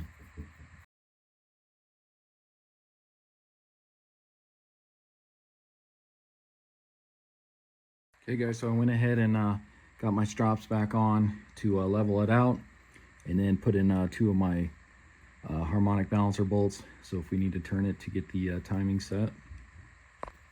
And then I also went ahead and just blew out these two holes here so we can get an accurate torque when we torque the that back plate for the camshaft. Okay guys, so let's go ahead and get this shoved in here. So again, just go very easy. Try to keep it held up as centered as possible. You don't want it dragging on anything. So just slowly go ahead and start sticking this in.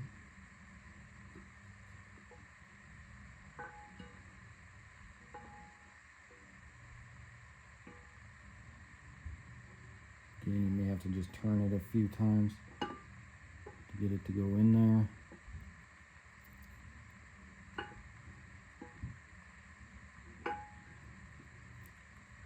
You have to lift up just a little bit.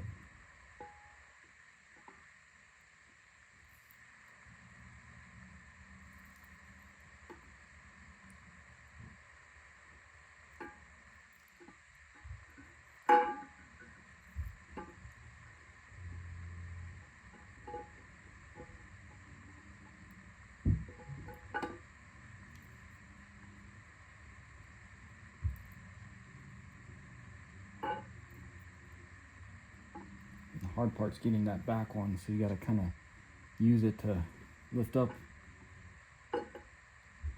back in there.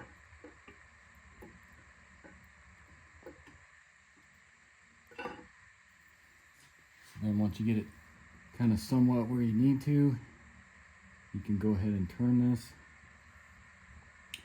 because we need to line up that mark with there.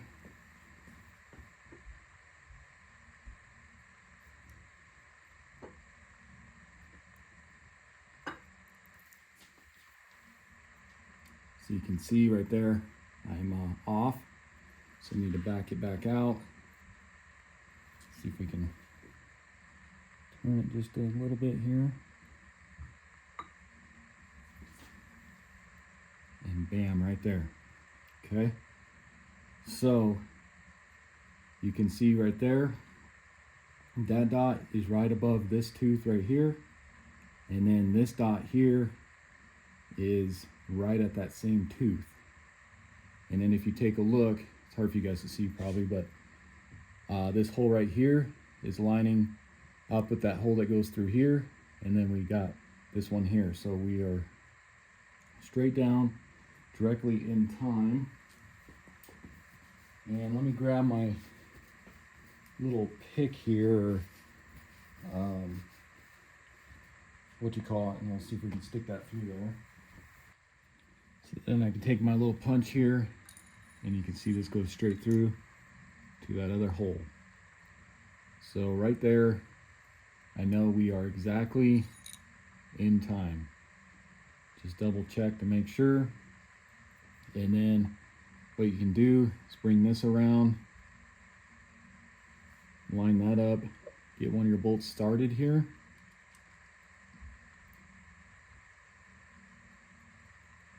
Just don't want to snug it down yet, because we may need to move this plate just a little bit to get that other one started. Just kind of get it finger tight there, because you can see this plate just wants to move downward. And then I'll go ahead and rotate it so we can go ahead and get that one in. So now I'll go ahead and rotate it.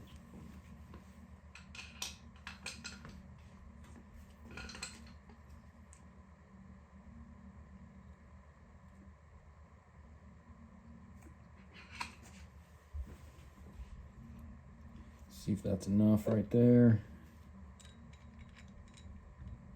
You can see it gets caught right on that gear there, so I'm gonna go a little more.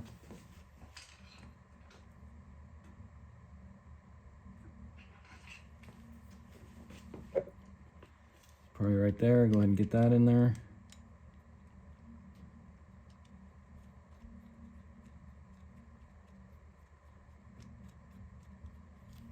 You grab my wrench.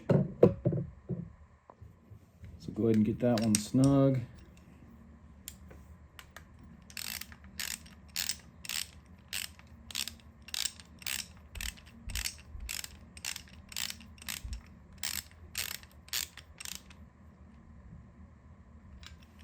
And then Ford calls for that to be torqued at 23 foot-pounds.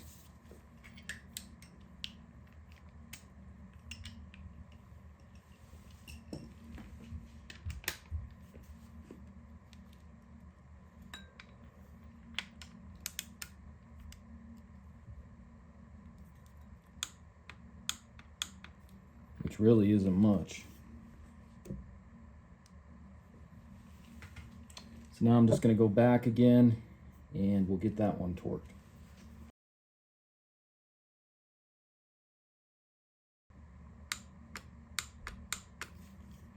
Just like that.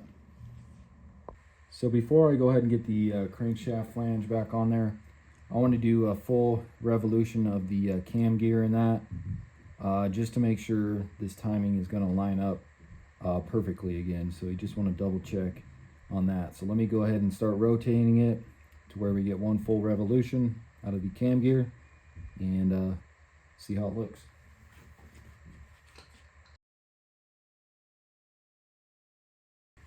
So that should be half of one. And as you guys are doing this, you just want to feel for any binding or anything like that. Then you know something's off.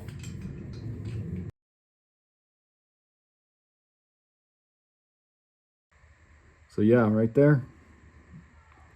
Looks like we are good.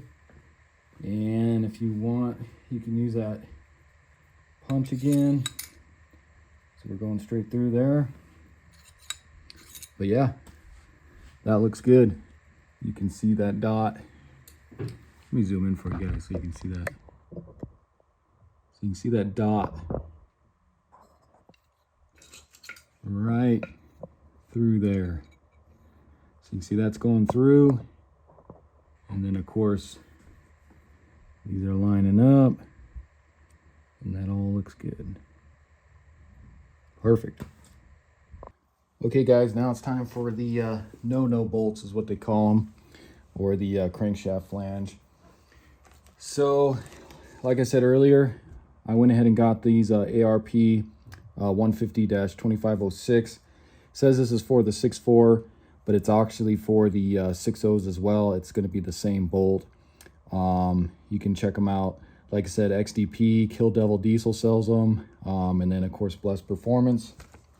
And it does come with some instructions, and they say to use some Loctite, the blue 242 on the threads of the bolt.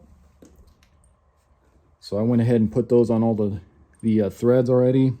And then they say underneath, so right underneath the head of the bolt, to use their special ultra torque lubricant just underneath the head of the bolt, not under the washer or anything, just on the, just right in here on the head. So I'm going to go ahead and get all those lubed up with some Loctite, and then I'll show you guys. So I found this screwdriver. It's just a old Stanley, kind of like a Klein electrical screwdriver. And I just want to show you, you can see this fits in here just perfect. Nice tight fit and everything. So same through here. So I'm wondering if this will kind of hold this in place perfectly how it needs to be. And then I'm going to get all these bolts kind of just started by hand, and then I'm going to slowly start tightening them, alternating, almost like a tire pretty much.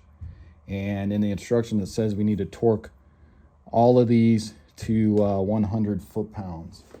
So like I said, I'm going to kind of get this lined up. So if you remember right, we had our hole there, which is going to line up with this hole. We've got our dowel, which is going to line up with the timing marks on here. So go ahead and get this on here. And I'm going to go ahead and stick the screwdriver through. Try to get it stuck in there to where it ain't going to go anywhere. And then just kind of peek through, and you can see, like I said, it's only going to go on one way. So it's not like it's going to be lopsided or anything, because it sits on perfectly on there. So you just got to kind of push it on to get it in place. And then, like I said, and there's also in the instructions, it says there's a chamfered side of the washer. So I'm not sure if you guys can see that, but there's a little kind of a lip that's going to go towards the head of the bolt. So just like that. So then take your lube, put some of this on the bottom of the head here, and then just kind of mix it around here if you can. Don't need too much. Just kind of like that. And then go ahead and start screwing one of these in, at least by hand.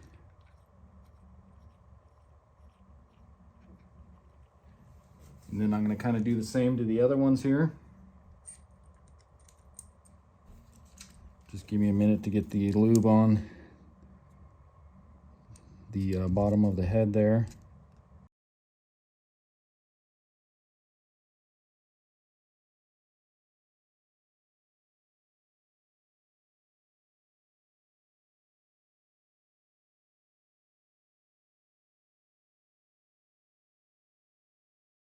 So that took a little bit to get that all on there.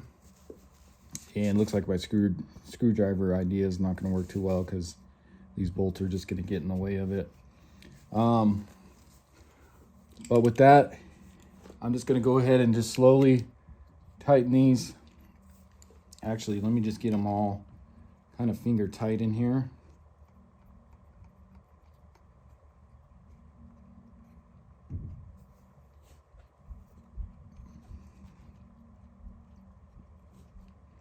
Just kind of like that. And now I'm going to go ahead and just start kind of slowly tighten on this, go on that one, and then I'll just kind of alternate just like a star pattern. And these are a 19 millimeter 12 point is what you're going to have to use. So I'm just going to go by hand for now. I'm sure I'll have to use an impact.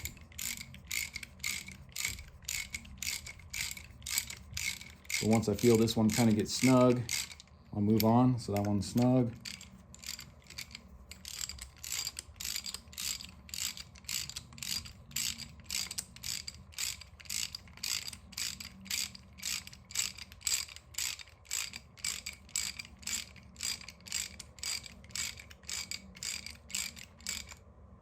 Snug.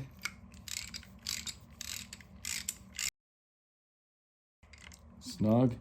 Let me go ahead and remove the screwdriver.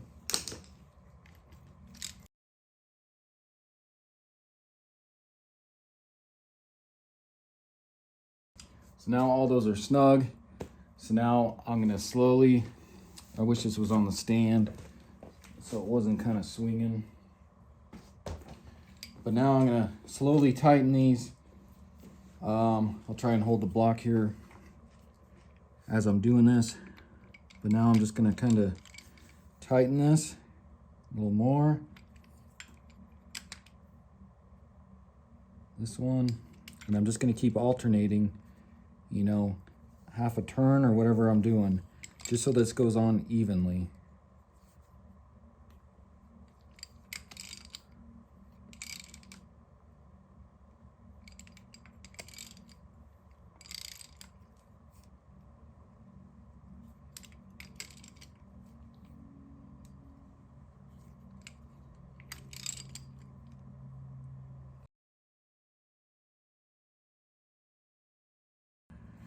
Of course, turn my timing, but that's all right. Let's just keep going here.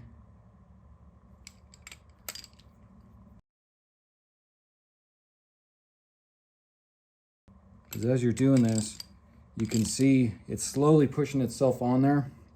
Because some of these bolts will get somewhat snug, and then you go to the next one and it's loose. So it's definitely working. You just got to keep alternating in a star pattern.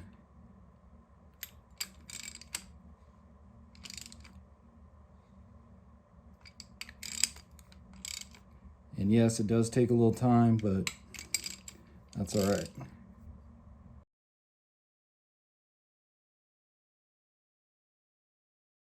See, and now I'm getting to the point where they're all pretty much snug and it's moving it. So just double check one more time.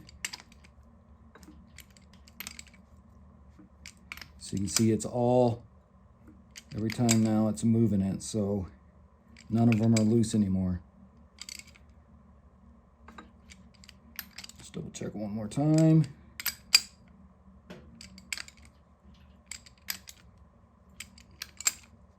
Okay. So now those are all pretty much tight. So now let's do the final torque of 100 foot-pounds on them. I will need to get somebody out here to hold the back side of the, front side of the crankshaft there to keep these from turning. So let me go ahead and grab somebody and then I'll get my torque wrench too. Okay guys, so I got my torque wrench sent to 100 foot-pounds. I got somebody up front holding the crankshaft there. Let's go ahead and torque these.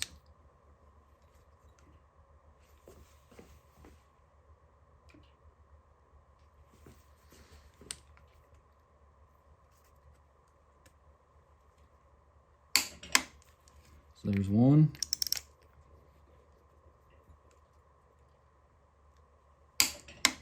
2.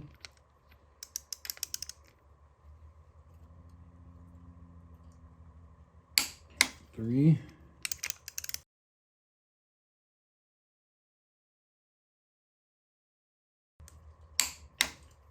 Okay. And so with that, just to be safe, one more time, I'm going to do another revolution on the cam gear. Now with this crankshaft flange on here, just to make sure we're still in time.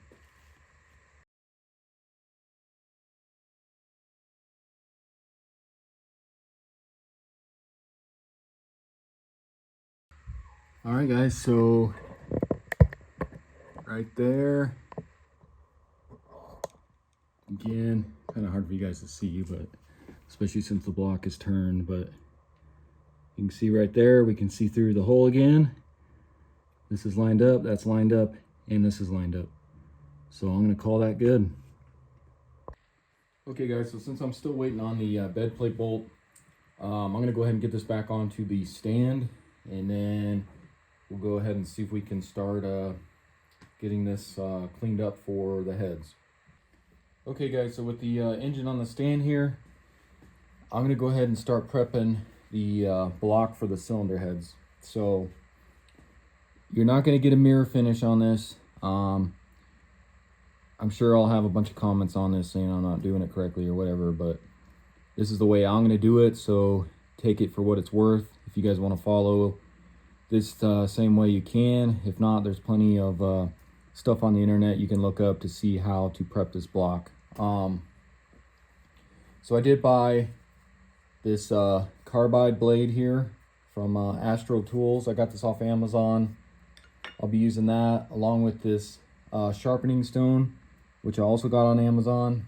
And then I got these plastic scrapers with a bunch of blades to maybe try and see if I can get some of that off as well. I got these off Amazon. I'll put links in the descriptions for all this stuff I'm using. And then I'll be using some WD-40 as well for the sharpening stone. But like I said, you're just looking to get it cleaned up. It's not going to be perfect.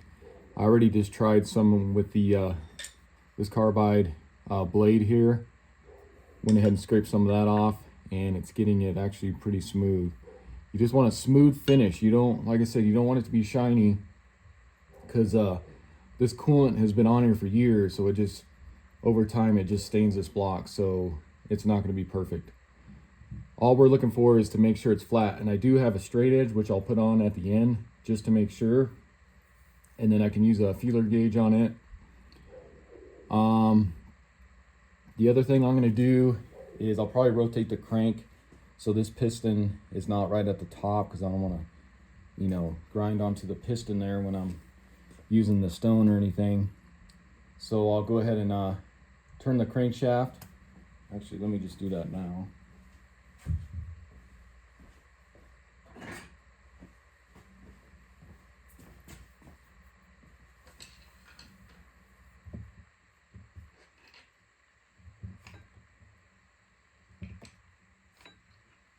So there's something kind of like that. That way it's not all the way at the top there, so you're not hitting it. And then let me grab some rags, and I'm gonna actually shove some rags into some of these areas here, because you don't want any of this debris getting down in there, since I do have my lifters out. So let me get this stuff out of the way. And you want to just use some of these like blue shop towels that don't have any lint on them, but I'm just going to kind of shove a few of these in here. Like I said, I don't want a bunch of debris just getting down in there. I will use a shop vac at the end here just to make sure that I got everything out and it's not going into the engine there. So just kind of form these rags into these areas.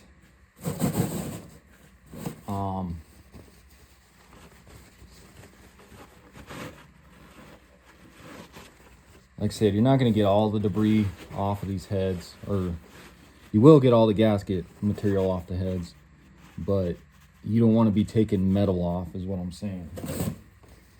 So like I said, there's plenty of videos or information on the internet on how to properly do this. This is the method I'm using. So you can use this method or whatever works best for you. So just kind of like that, just to keep some of the debris out. If you want, you can do it inside these cylinder walls too, where the piston's not very high up. Like I said, just to keep some of that off, but I will use a shop vac. I'll show you here once we get some of this scraped off. The oil holes you don't have to worry about really, because the oil pan's off, and then you got all these coolant passages. If stuff does fall down in there, I'll take my shop vac and vacuum all those out. But let me just kind of show you here real quick.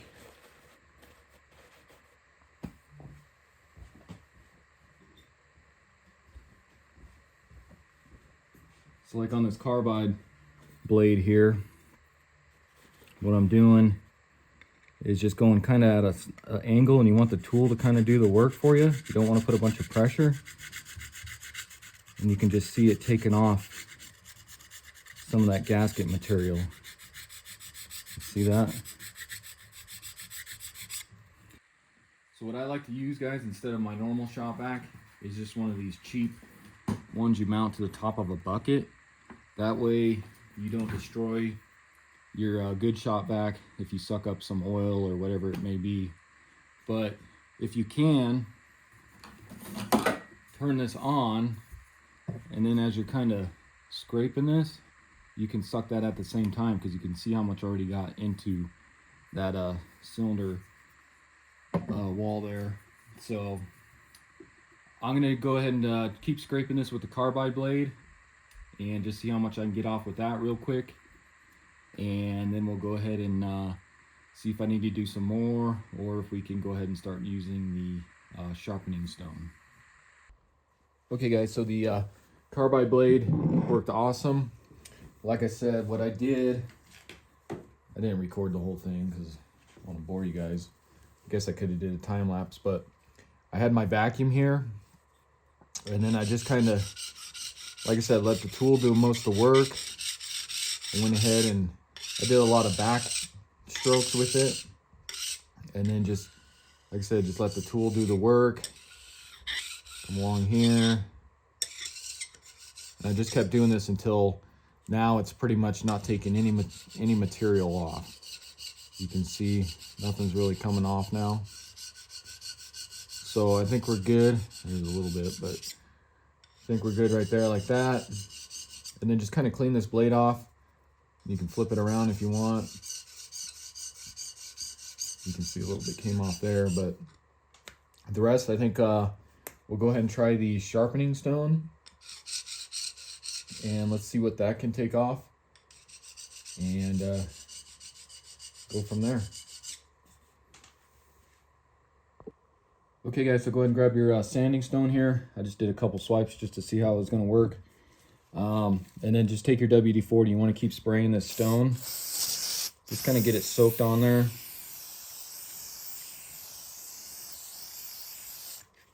And then we're going to go and set this across the block. That's why I like this bigger stone, as it reaches this whole area. And then we'll just go ahead and start sanding it. And you want the tool to do most of the work, so don't put a bunch of pressure on this.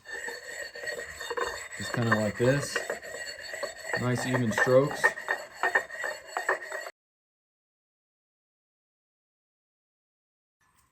And then just go ahead and keep spraying it with some WD-40. And you can also change directions if you want to.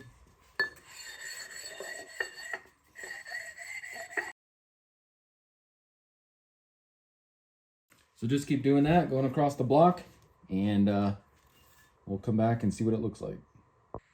Okay guys, so I went ahead and got this side all sanded with the sharpening stone, and this is kind of what you're going for. You can see it's not perfect, but you don't want it to be perfect. So if you run your finger across some of these, it's all smooth. So this here is just staining. That's not going to come off unless you really grind down on it, which you don't want to do. But just with my finger, it feels all smooth. And if you get up close, you can see all the machining marks from Ford factory. That's what you want to see. Once you get down to those, you should be about good. Now, I could, if I wanted to, just take some like 1500 grit sandpaper, lightly sand along some of these edges here. I still might do that, but I think I'm gonna go ahead and get started on the other side. We'll get that done, and let me actually grab my straight edge here, and let's just check the flatness of this side real quick. Okay guys, so I got my straight edge here, and I'm just gonna go kind of across here. Just want to check the flatness of it. And then I got my feeler gauge set at 0.001 inches, which is pretty much nothing. And then I'm just going to see, and I cannot even get this underneath there at all.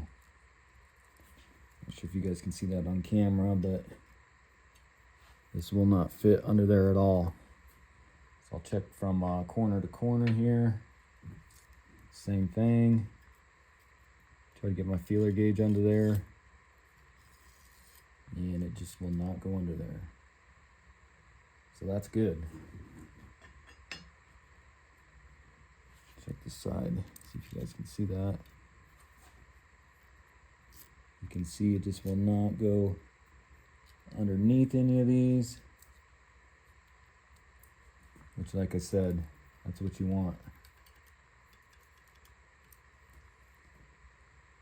Let's check this again. And then if you want, you can go like this as well, especially right here by the in between the cylinder walls. You see, just nothing wants to get under there.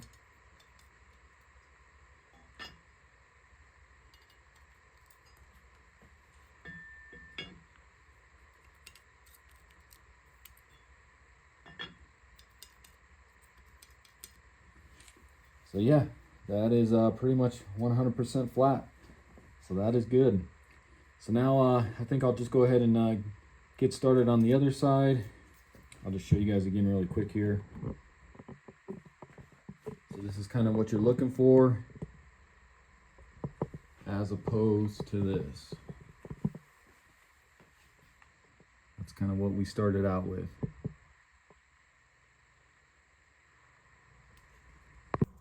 Okay guys, so since I didn't really show you what I did last time on the other side with this carbide blade, like I said, I just started with this to get all the, you see some of this big stuff here, get all that scraped off. And then of course I used the this sharpening stone to get all the finer stuff. So, and then when I'm doing this, I'm just using my vacuum cleaner, so it sucks it up right away, doesn't go down into the coolant passages there. And let me grab my other nozzle that I had on this. So I got this little nozzle that kind of helps. So here we go. I'll turn my vacuum on and just kind of do a little time lapse here so you guys can see.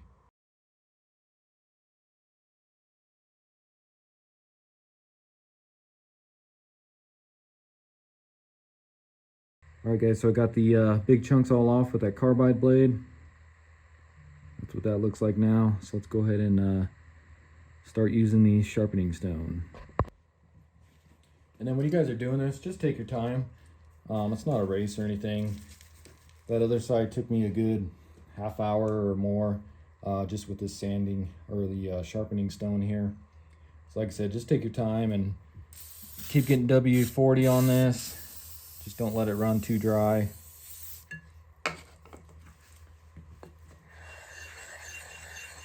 And go ahead and start sanding. Again, I'm letting the tool pretty much do the work, barely putting any pressure on it. Pretty much just the weight of the sharpening stone.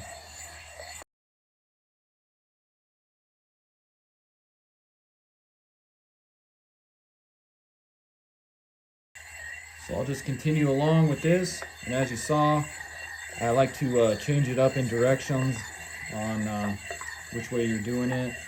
So just keep spraying and changing the direction. Okay guys, so as you can see, got this side all done as well. Again, it's not perfect, but this is the way we want it. As long as everything's all smooth, we should be good. And then like I said, you can see the factory machine marks there. Of course, it's a little dirty and we need to clean it. But yeah, that's what you're going for. So I think what I'm gonna do now is I got these green roll lock discs. I'm gonna go ahead and just kind of clean up the gasket surface along here.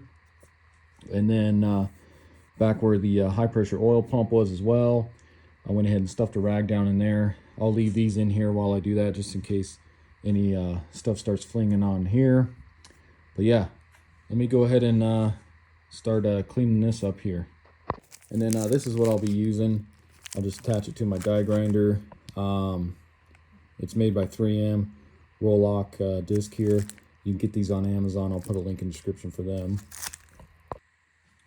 And for some reason I couldn't find my attachment for my die grinder. So I actually just ended up attaching this to my drill, and should work just fine. But like I said, I'm going to just go lightly along the top here just to kind of clean this up a little bit. And you can see these things aren't very abrasive, which is good. Just kind of want to clean it up just so we can get our gasket sealing surface clean there. So let me go ahead and continue on this. Okay, you can see got that all cleaned up. Those roll lock discs work pretty good, especially on this rusty area up here, even though that doesn't really matter, but kind of just for looks. But I got that all cleaned up. So now I'll probably use maybe that same roll lock disc and maybe the plastic razor blades. Just kind of clean up this front gasket mating surface here. Because like I got a razor blade right here, but just try and get some of this, it's almost like rust on here. See, that doesn't really want to come off too well, so maybe that roll lock disc will get that stuff off a little better there. So let me go ahead and clean up all this where that front gasket goes. Of course, still waiting on the bed plate bolt, so I can't take that apart yet. But you can see there's one of our bed plate gaskets, the end of it there. But like I said, I'll just take my razor or those plastic razors, try to scrape some of this up, just get it nice and clean. And same with like this side here, you can see, just scrape off some of this stuff. So let me go ahead and get this cleaned up. All right guys, so I got the front cover gasket mating surface all cleaned. I used the roll lock disc. That worked the best on getting a lot of this off, and a lot of it is still stained here, just like where the heads mount, but pretty much everything's smooth. There's a couple rust spots here where there was rust and it kind of pitted at the aluminum. Can't really do much on those. And then after I got that all cleaned up, what I did was I took my vacuum and I added this little attachment, and then I just started going around just vacuuming all these areas, even these little holes here where coolant and that flows through, just to make sure there was no debris anywhere. And just went ahead and sucked all that out. And then I came up here to the cylinder wall, same thing, vacuumed up all the little pieces of anything. Same with all in here. Like I said, that's why I use that little bucket vacuum, because I don't really care about it. So if I get oil on there, oh well. But just like I said, just sucked all this out, sucked all this up, and even back in here. So and then along with all these holes here too, which we'll go ahead and blow out before we mount the heads and that. But after I vacuumed everything, I took some of this brake clean and I just sprayed it on my rag. I didn't spray it directly on the block, and then just kind of wiped down some of these areas and got them nice and clean, along with this front cover area. So I think next, let's go ahead and flip this. But I do need to pull out the crankshaft positioning sensor, and I did order a new one of these. You might as well change it now since you're already down here, because this is hard to get to when the engine's in the vehicle. But if you take a look, this one's about ready to break anyway, so it's a good thing that I'm replacing it anyways. So to get that out, just grab an 8mm. Go ahead and break that free.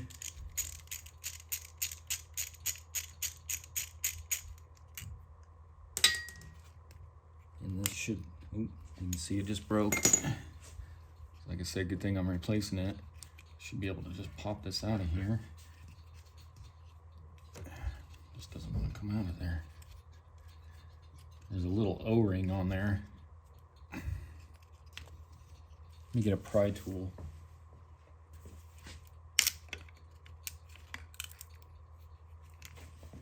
There we go. And you can see, looks like part of it's kind of stuck in there. So once we get this bed plate off, I'm gonna have to get the rest of that out of there. So let's go ahead and flip this over.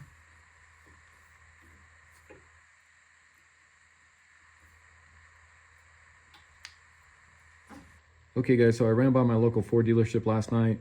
The parts department before they closed, and they went ahead and ordered me one of these bolts here. So there's two different sizes. This is going to be a shorter, and then the inside one's going to be a longer. They're not sure when it's going to be in yet, so I'm hoping it's only a couple days or even maybe tomorrow. So I'm kind of on hold on removing the bed plate until that's about ready to come in. If I have to, I can order some ARP main studs and just put main studs in this.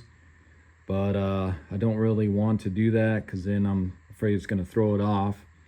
And I don't plan on replacing these main bearings here. I just want to replace the bed plate gasket. And I don't want to have to align and hone the cylinder head and all that if I put in studs. So hopefully they can get this bolt here soon and go from there. Okay guys, let's go ahead and start pulling these bed plate bolts. Of course that one's gone because I already took that out to take to the dealership to show them what I needed. But like I said earlier, the inner ones are longer than the outer ones. So your shorter ones are going to go on the outer side. And now I'm going to try to get all these bolts back into the same spots. And so I'm just going to go ahead and loosen them and hopefully leave them in, and then we can lift this off.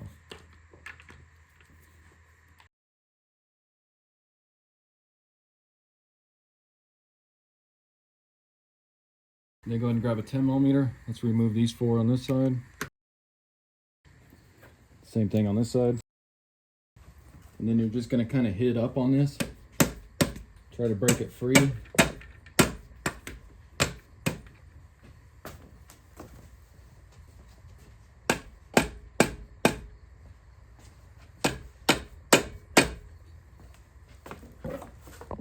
So let me go ahead and get all these bolts out of here.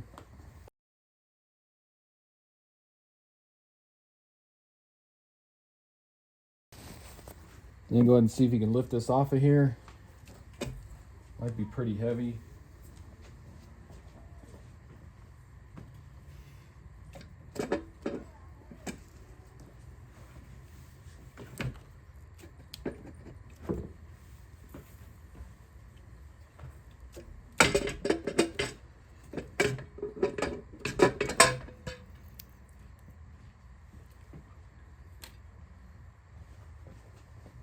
Then you go ahead and pull this bed plate gasket out of here.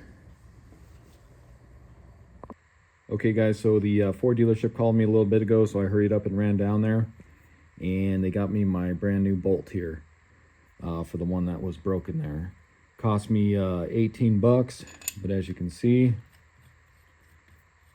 this will fit in there, so that's good. So next we can go ahead and I'm going to get all this cleaned up, all this oil, and you can look at the crank here. The crank looks awesome, so no issues there. But I'll go ahead and get all this oil wiped up, and what we need to do too is I'm going to take some compressed air, put a rag around the hole. We'll blow out all these holes because you want to make sure there's no oil or anything down in these holes, because you want to get the correct torque specs when we put the bed plate back on. And then once I get that done, we'll go ahead and inspect the bearings on that, and go ahead and get our bed plate gaskets in place. Okay guys, so on the bed plate here, of course this gasket fell out with it. This one here is kind of still hanging on, but go ahead and pull that out of there. And then I went ahead and kind of wiped some of this down. I wiped down the bearings. There's a little wear on them, but not too bad. So I'm just gonna throw these back on, and I'll probably throw some lubricate on these just to help lube them up a little bit. But I'm gonna go ahead and finish cleaning the rest of this, just getting all this oil and then this surface here, because we will be laying down some silicone with the new bed plate gaskets, because I don't want these to leak at all. Such a big job just to replace these little gaskets here. But and then if you notice, it's kind of hard to see here. If you guys can see that, let me move my camera here. You can see that crankshaft sensor is right there, the one that broke off. So you can see it's still sticking kind of in there. So I'm just going to take a little socket here and see if I can just kind of hammer this guy out of here. There we go. So yeah, all that is just an O-ring, just like the camshaft sensor. But yeah, might as well replace this while you're in here, because you see how brittle that plastic was when it broke. So let me go ahead and just get this cleaned up a little better here, and then we should be ready to get our bed plate gaskets in. Okay guys, so I got set back behind again. So this lower gasket set from Powerstroke products does not fit the 6.0. Now on their website it shows that it does, but if you take a look here, this is the front timing cover gasket. And then if I grab my original one here, you can see that that does not match up with that. So this portion right here is totally different. I mean, it's similar, but it's different. So, and then I got to looking around on the internet. So this timing cover gasket here is for the 6.4 liter Ford. So, and you can see it includes all the other gaskets. There's a couple ones that are different on those as well. So I'm gonna have to contact Powerstroke products and send this one back, get my money back on those. And in the meantime, I found these ones from Felpro CS26374. I got these from my Napa here locally. You can get these off of Amazon. But if I open this up, and you see there's the new rear main, and it's actually the National brand is what they put in here, which is, they usually make some pretty good seals and bearings. And open it up here, you can see there's the timing cover gasket there. And if I put this like this, you can see that matches up now. So gonna go with these Felpro gaskets instead for the lower portion. You can see includes everything else. Here's our bed plate gaskets that we'll be doing now. And while I was waiting on this, I actually had time to go ahead and clean up the upper oil pan gasket there, and then also the front cover. I went ahead and just sprayed it all, soaked it in some simple green, and pressure washed everything off, and then actually blew it out with my air hose to make sure none of that water sat on there. So turned out pretty good. So now let's go ahead and get these bed plate gaskets in. All right guys, so let's go ahead and start sealing this. Now Ford recommends that you put just a real thin layer of silicone down into this valley where the bed plate gasket sits. So I'm going to do that, just like I said, real small bead. I'll put my gaskets in, and then I think I'm going to run a very small bead on the inside as well, because I do not want this to leak and have to tear this apart again. And then what I'll be using is this Motorcraft, flip it around here, right there, the TA31. This is what you want to use, and this stuff does expire, so make sure you get a tube that's not expired. I got this one off of Amazon. I'll put a link in the description for it. And then you get this little Permatex 5-ounce caulk gun that you can use as well. I'll put a link in the description for that. So I'm going to take my razor blade. I'm going to cut the slightest smallest hole in the edge here. That way it doesn't put gobs amount of this on there. And then we'll go ahead and do our light bead and get our gaskets in. Okay guys, so I got my hole cut and had to switch to my bigger one because that little one that I bought from Amazon, like it didn't have enough power to push in, it just kept clicking. So I don't recommend purchasing that one. Just use a regular one here.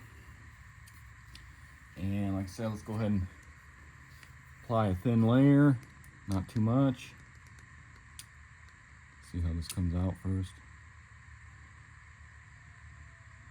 So I'll start there. Like I said, just go real thin in here.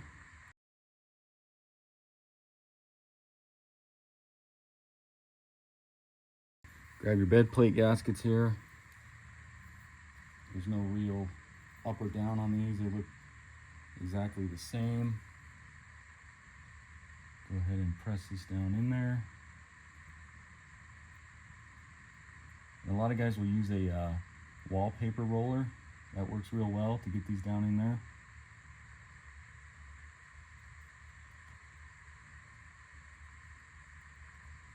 But it does have these little grooves on the side that kind of hold it in place. Grab this other one.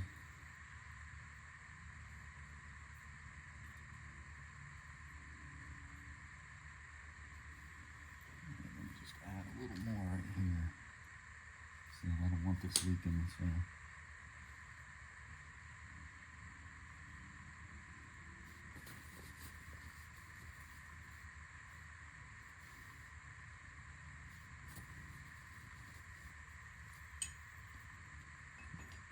Go ahead and drop this one down in.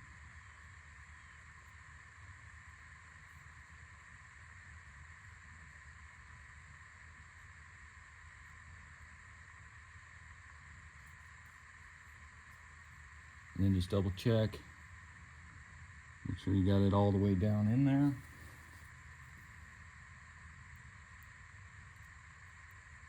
Especially right around here where I probably got a little too much. That's alright.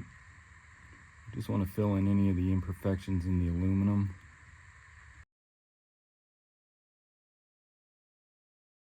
Like that. And now I'm going to go ahead and take and run just a small bead along the inside of these gaskets as well. So like I said, I just want to make sure I don't have to go back in here and seal this up. So just run another small one.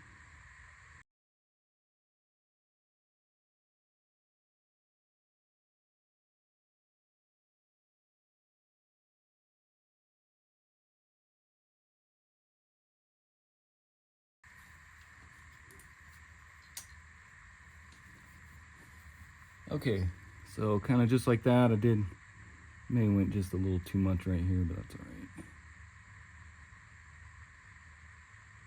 Just go ahead and wipe some of that off there. But that's pretty much what you're looking for.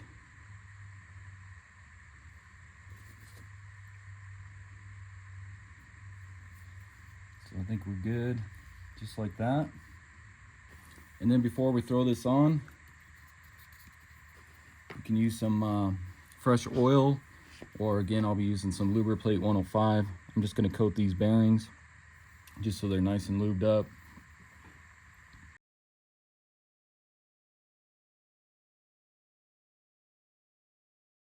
So just like that.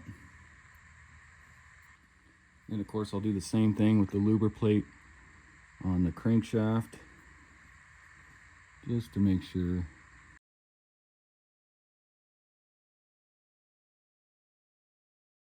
If you guys use oil, just make sure you don't get any oil down into the those main bolt holes there.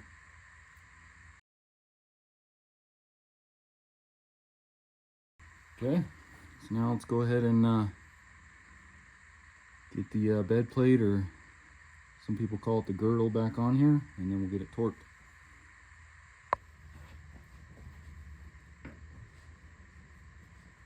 Then you got your locating dowels, so make sure those just kind of line up. And let's go ahead and set this down in here.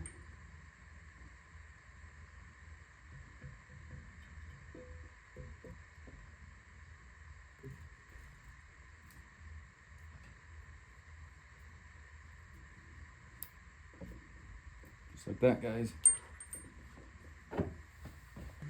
Then of course grab all your bolts and just make sure these are all clean, the threads are clean, no oil or anything on them. And then if you guys remember, you got two different sizes. So the longer one's going to go on the inside, shorter one on the outside there. Go ahead and get all those in. And then again, here's my brand new one, because this is the one that originally broke.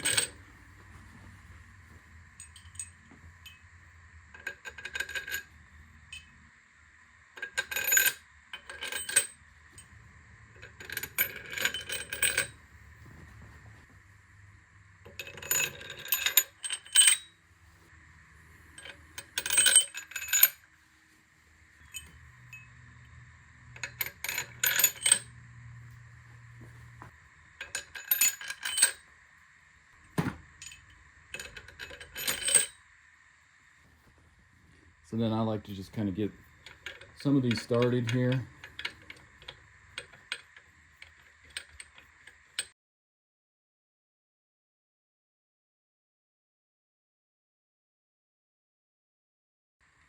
Okay guys, so with all those kind of spun down by hand, I'm just gonna take my socket wrench and just kind of get these a little snug, and then we'll do the final 3-stage torque that you're supposed to do on these. So the sequence you're supposed to do is you start at the center here. So you got 1, 2, 3, 4, and then you're going to come over here. This is going to be 5, 6, 7, 8, 9, 10, 11, 12, and then you come back over here to 13, 14, 15, 16, and then 17, 18, 19, 20.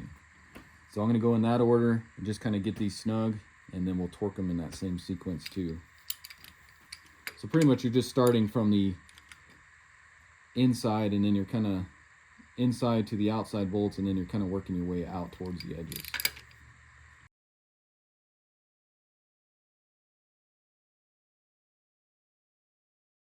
Okay guys, so with all those pretty much snug, let's go ahead and do the first torque spec, which is going to be 90 foot-pounds.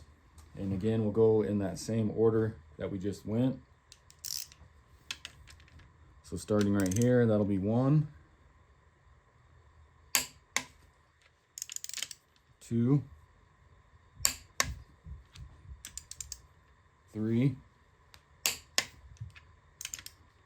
4, 5, 6, 7, 8,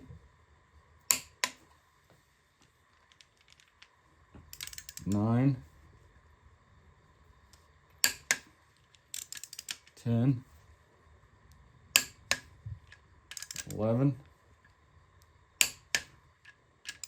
12, 13,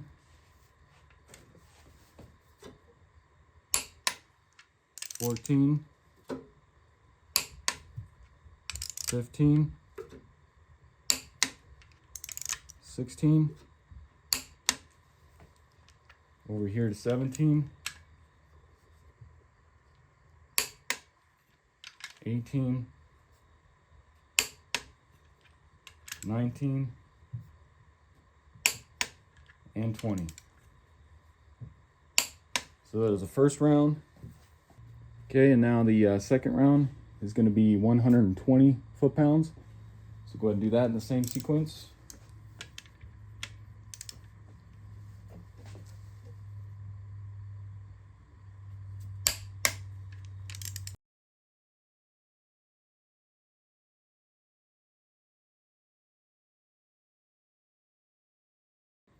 And then your last and final set is going to be 170 foot-pounds in that same order.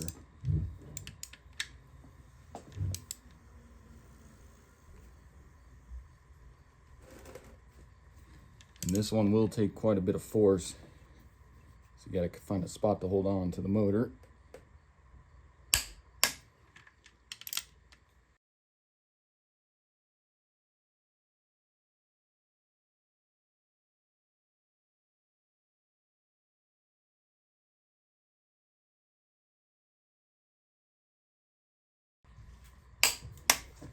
Okay guys, so just like that, like I said, that kind of wears you out since it's 170 foot-pounds.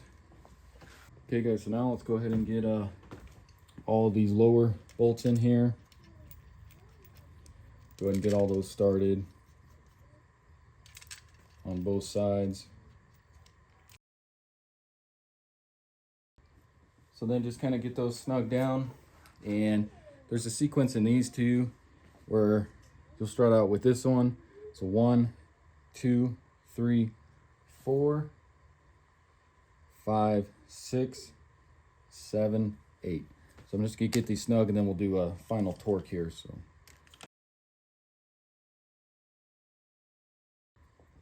and then for the torque on these, it's not much. It's only 23 foot-pounds.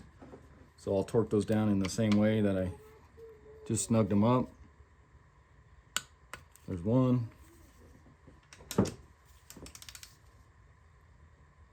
2,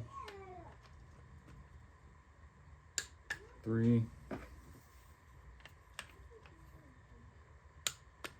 4,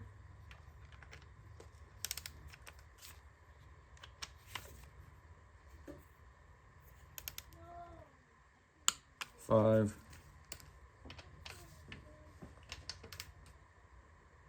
6, 7,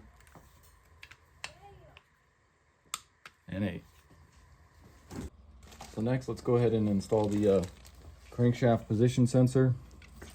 Like I said, it's always good just to buy a new one, because you can tell mine broke off earlier. So DY-985-1X, or that part number there.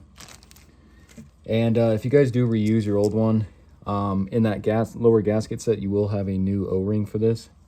But since this is new, it has one already on it. So just go ahead and stick that in there. I did put a little light coat of oil on the O-ring too, just to help it slide in a little easier. Let's get that in. Go ahead and tighten this up. Now this doesn't take much to tighten it up. The torque specs for it is going to be 10 foot-pounds. Okay guys, let's go ahead and move on to the upper oil pan. So like I said, I went ahead and cleaned this all up while I was waiting on the gasket set. What I used was a 30-gallon just kind of tub, and then I sprayed it with some degreaser or like simple green. Then just kind of scrubbed it, all the dirt and oil off. And then I took a pressure washer to the whole thing. Once I pressure washed it, I took the compressed air and just blow dried it all clean. Turned out pretty good. And then if you notice right here, there's a little indentation. So this was that main bolt for the bed plate that had snapped off and was in my oil pan. But if you take a look, kind of hard to see, but it lines up directly on how that hit right there. So that fits into that groove just fine.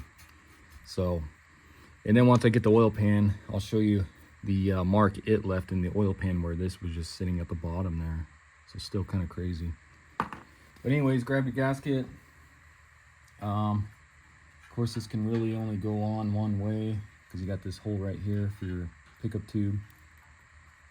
And then just go ahead and get this gasket pressed into place.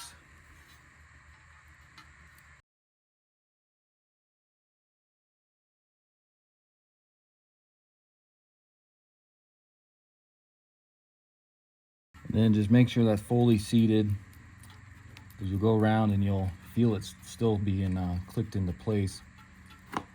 And like I said before, if you got like a wallpaper roller, that works really good on getting these in the grooves.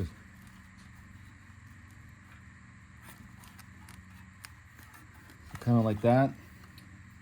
And now Ford says not to use, you don't have to use any lubricant or silicone on this, but again, I don't want this leaking on me, so I'm going to go ahead and use some of the same Motorcraft TA31 on this. So again, I'm not going to use much, just a thin layer, and then I'll just kind of use my finger and we'll just go along, because again, I don't want this leaking on me. So just going to go kind of on the inside here, because I just want to fill any imperfections in the aluminum.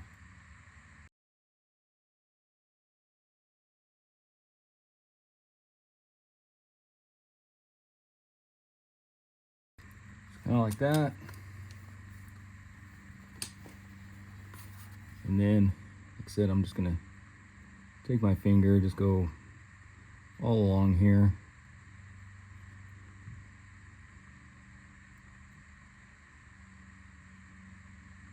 Just to seal that up a little bit better.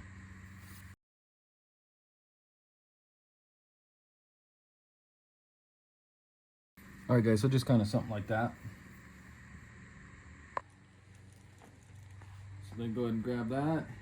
Let's get this set into place.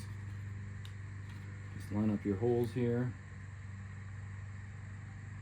Go down nice and even on that.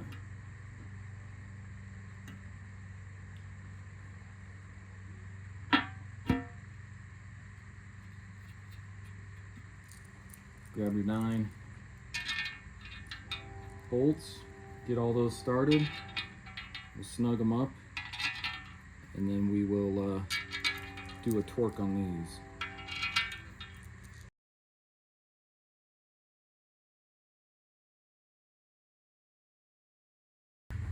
Then grab your torque wrench, and Ford says to torque these to 10 foot-pounds.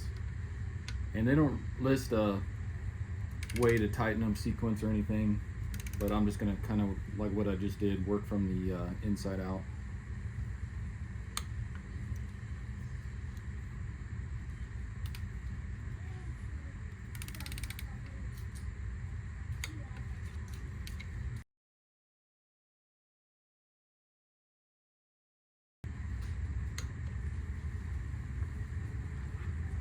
So now we'll go ahead and do the oil pickup tube here, and then go ahead and take off this old O-ring. Don't want to reuse that. And then go ahead and grab your new O-ring, and this will be included in that lower gasket set that I'm using. So get that set into place. And then you guys want to make sure you just install this the right way. So the curved part is going to go towards the back of the engine there. So get that on there. Get your 2 bolts in. We'll get these snug, and then we'll torque them to 10 foot-pounds as well.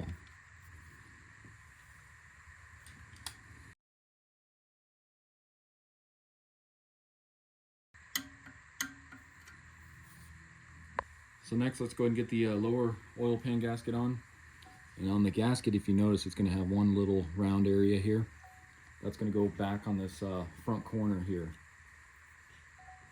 So it'll really only go on one way. So get that lined up back in there. And go ahead and get this all pressed into place, just like the other one.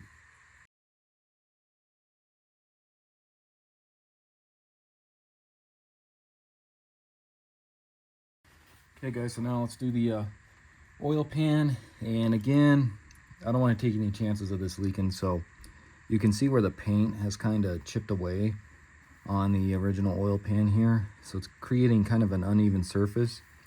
So I'm going to use some more of this TA31 from Motorcraft, spread a little bit along here just to make sure it gets a good sealing surface. And then I just want to show you guys, so here's the bottom there. So this is where that main bolt was kind of sitting. You can see it kind of scratched the paint inside there. So again, I'm just gonna apply a thin layer of this, and then I'll rub it in with my finger just to help prevent any leaks here. Just go on the inside of these holes here.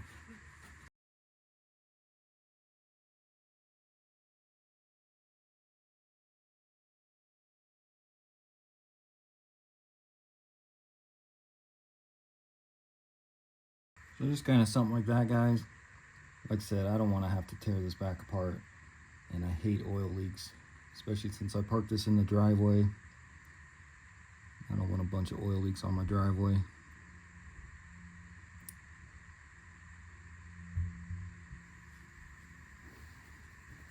So go ahead and get your oil pan into place.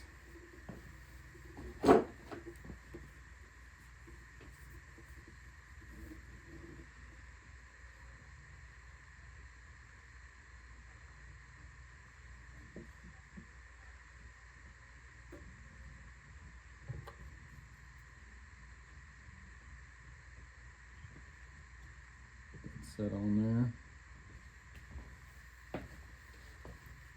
And then if you remember from the beginning of the video, so you're going to have 5 of the longer bolts here.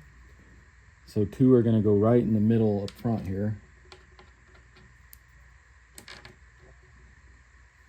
And then the remaining 3 are going to go on the back here.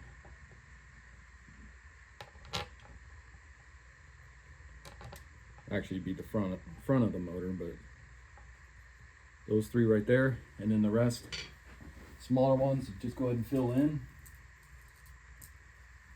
and then we'll get those kind of snugged up, and then we'll go ahead and torque all those as well.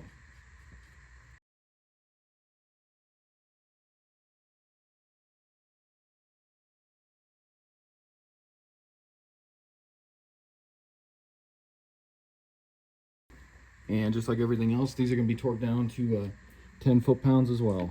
So go around, get all these torqued down.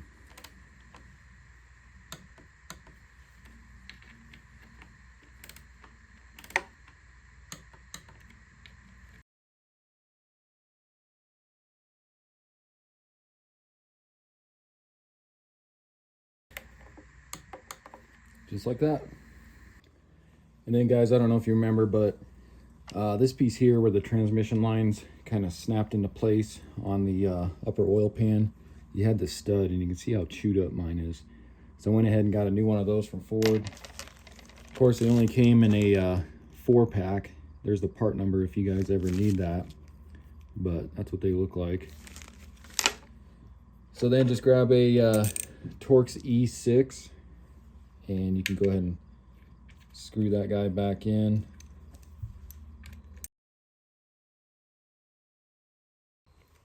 And then there's the nut. Just put that back on so I don't lose it.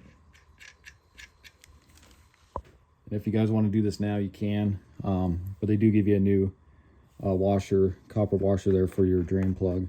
So I'll just go ahead and do that now. Get this guy pulled off.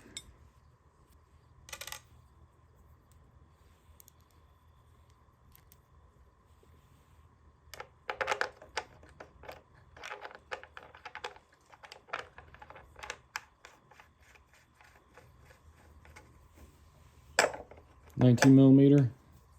Get that snug. All right, guys, so that's the majority of the bottom in there. So now let's go ahead and get this flipped back over, and probably go ahead and get the lifters put back in.